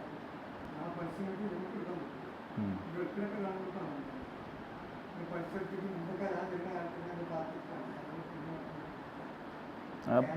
ഈ സ്വർണ്ണവുമായി ബന്ധപ്പെട്ട് പലർക്കും സംഭവിക്കുന്നതാണ്. സ്വർണ്ണം പണയം വാങ്ങിയിട്ട് പലിശ ചെയ്യാന്ന്, സ്വർണം വെച്ചിട്ട് പൈസ വാങ്ങുക, എന്നിട്ട് അതിൽ പലിശ. അത് വലിയ തെറ്റാണ്. ബാങ്കിൽ വെക്കാതിരിക്കുക. അവരെ വേണമെങ്കിൽ വേറെ ആളുകൾക്ക് സഹായിക്കാം. എങ്ങനെ? ആ സ്വർണ്ണം നമ്മൾ വാങ്ങിയാൽ മതി. ഇപ്പോൾ ഒരാൾക്ക് 5 ലക്ഷം രൂപ നമ്മൾ കൊടുക്കാൻ, 5 ലക്ഷം മൂല്യമുള്ള സ്വർണ്ണം നമ്മൾ എന്ത് ചെയ്യുക, അവിടെ പണയത്തേറ്റ് വാങ്ങി വെക്കുക. എന്നിട്ട് ഇയാൾ 5 ലക്ഷം എപ്പോൾ വേണമെങ്കിൽ എന്ത് ചെയ്തിട്ട് ഇയാൾ തന്നോട്ടെ, എപ്പോൾ വേണമെങ്കിൽ തിരിച്ചു തരട്ടെ. തിരിച്ചു തന്നിട്ടില്ലേ മാത്രം നമ്മളിത് വിറ്റിട്ട് ഇതിൻ്റെ പൈസ എടുത്താൽ മതി. നമ്മൾ 5 ലക്ഷം എടുത്താൽ മതി. ബാക്കിയാന്ന് സ്വർണ്ണം കൂടിയിട്ടുണ്ടെങ്കിൽ ആ പൈസ തന്നെ. മനസ്സിലായോ? കടം കൊടുക്കാൻ ആളുകൾക്ക് എളുപ്പമുണ്ട്. കാരണം ആളുകൾ അങ്ങനെ ചിന്തിക്കാറുണ്ട്. കാരണം ഈ കറൻസി കടം കൊടുക്കുമ്പോൾ കുറച്ച് പ്രയാസമുണ്ട്. കാരണം ഇന്ന് 10 ലക്ഷം കൊടുത്തിട്ട് 2 കൊല്ലം കഴിഞ്ഞിട്ട് 10 ലക്ഷത്തിന് ഒരു വില ഉണ്ടാവില്ല. അപ്പോൾ ഏറ്റവും നല്ല കാര്യം എന്താണെന്ന് വെച്ച് കഴിഞ്ഞാൽ, ഇന്ന് 10 ലക്ഷമാണോ വേണ്ടത്, അതിന് കണക്കായാലും സ്വർണ്ണം കൊടുക്കുക. എന്നിട്ട് 2 കൊല്ലം കഴിഞ്ഞ് ഈ സ്വർണ്ണം എനിക്ക് തന്നാൽ മതി. അതാണ് ഏറ്റവും എളുപ്പമുള്ള വഴി. എന്നാലേ മനസ്സിലായില്ലേ? ഇന്നൊരാൾ 10 ലക്ഷം ചോദിക്കുകയാണ്, എനിക്ക് കിട്ടണമെങ്കിൽ 5 കൊല്ലം കഴിയും. 5 കൊല്ലം കഴിയുമ്പോൾ 10 ലക്ഷത്തിൻ്റെ വില ഏകദേശം 7-8 ലക്ഷം. നമുക്ക് അധികം വാങ്ങാൻ പറ്റില്ല. കാരണം എന്താണ്? പലിശ അധികം വാങ്ങാൻ പറ്റില്ല. സ്വർണ്ണം കടം കൊടുത്താൽ മതി. സ്വർണ്ണം 10 ലക്ഷത്തിന് തുല്യമായ സ്വർണ്ണം നമ്മൾ കടം കൊടുക്കുക. 5 കൊല്ലം കഴിഞ്ഞാലും ആ സ്വർണ്ണം തരുമ്പോൾ സ്വാഭാവികമായിട്ട് സ്വർണ്ണത്തിന് അന്നും വില ഉണ്ടാവും. നമുക്കൊരു നഷ്ടമില്ല. മനസ്സിലായില്ലേ? അപ്പോൾ ആ കടം വേഗം വീട്ടാൻ തോന്നും. കാരണം ഇത് നീട്ടുന്നതിനെ സ്വർണ്ണമായിട്ട് തന്നെ തിരിച്ചു കൊടുക്കണ്ടേ, കട കൊടുക്കുന്നത്. അപ്പോൾ അത് ശ്രദ്ധിക്കുക. അപ്പോൾ നമ്മളിപ്പോൾ ഇന്ന് പറഞ്ഞത് കച്ചവടത്തിൽ പലിശ ഉണ്ടാകാൻ പാടില്ല. പലിശ 2 രൂപത്തിലാണ്. അത് കറളുണ്ട്, റിബൽ കറളുണ്ട്. പണം കൊടുത്തിട്ട് കടം കൊടുത്തിട്ട് കൂടുതൽ വാങ്ങിക്കുക എന്ന് പറയുന്നത്. അതേപോലെ ചില പ്രത്യേക വസ്തുക്കളിൽ, സ്വർണം, വെള്ളി, അതേപോലെ അളന്നെടുക്കുന്ന തൂക്കിയെടുക്കുന്ന വസ്തുക്കളിൽ 2 തരം പലിശയുണ്ട്. അത് ഒരേ വർഗത്തിലും ഒരേ ഇനത്തിലും പെട്ടതാണെങ്കിൽ അത് ഒരേ മജ്ലിസിൽ വെച്ച് ഒരേ തുല്യമായി കൈമാറ്റം ചെയ്യപ്പെടണം. ഇനി ഒരേ വർഗത്തിലും വ്യത്യസ്ത ഇനങ്ങളുമാണെങ്കിൽ അത് ഒരേ മജ്ലിസിലാകുക എന്നത് മാത്രമേ ഉള്ളൂ. അത് തുല്യമാകേണ്ടതില്ല. എന്നാൽ വ്യത്യസ്ത വർഗവും വ്യത്യസ്ത ഇനങ്ങളൊക്കെ ആണ് എങ്കിൽ അവിടെ മജ്ലിസ് വെവ്വേറെ ആകുന്നതോ അതിൻ്റെ തൂക്കം വെവ്വേറെ ആകുന്നതോ യാതൊരു കുഴപ്പവുമില്ല എന്നാണ് മനസ്സിലാക്കേണ്ടത്. ഇത്രയാണ് ഇതിൻ്റെ എന്ന് പറഞ്ഞതിൻ്റെ ചുരുക്കം. ഇൻഷാ അല്ലാഹ് അടുത്ത നിബന്ധന, 5ാമത്തെ നിബന്ധന, ആ കച്ചവടത്തിൽ അത് ഹറാമായ ഒരു വസ്തുവോ ഹറാമിന് ഉപയോഗിക്കപ്പെടാൻ സാധ്യതയുള്ള വസ്തുവോ ആകാൻ പാടില്ല എന്നതാണ് 5ാമത്തെ നിബന്ധന. ഒമിന ഷുറൂത്തി അല്ലാ യഖൽ അഖ്ദു അൽ മുഹറമി ശർഅൻ. ഇൻഷാ അല്ലാഹ് അടുത്ത ക്ലാസ്സിൽ നമുക്കത് വിശദീകരിക്കാവുന്നതാണ്. വല്ലാഹു തആല അഅലം വസല്ലല്ലാഹു അലാ നബീന മുഹമ്മദ് വഅലാ ആലിഹി വസഹ്ബിഹി വസല്ലം.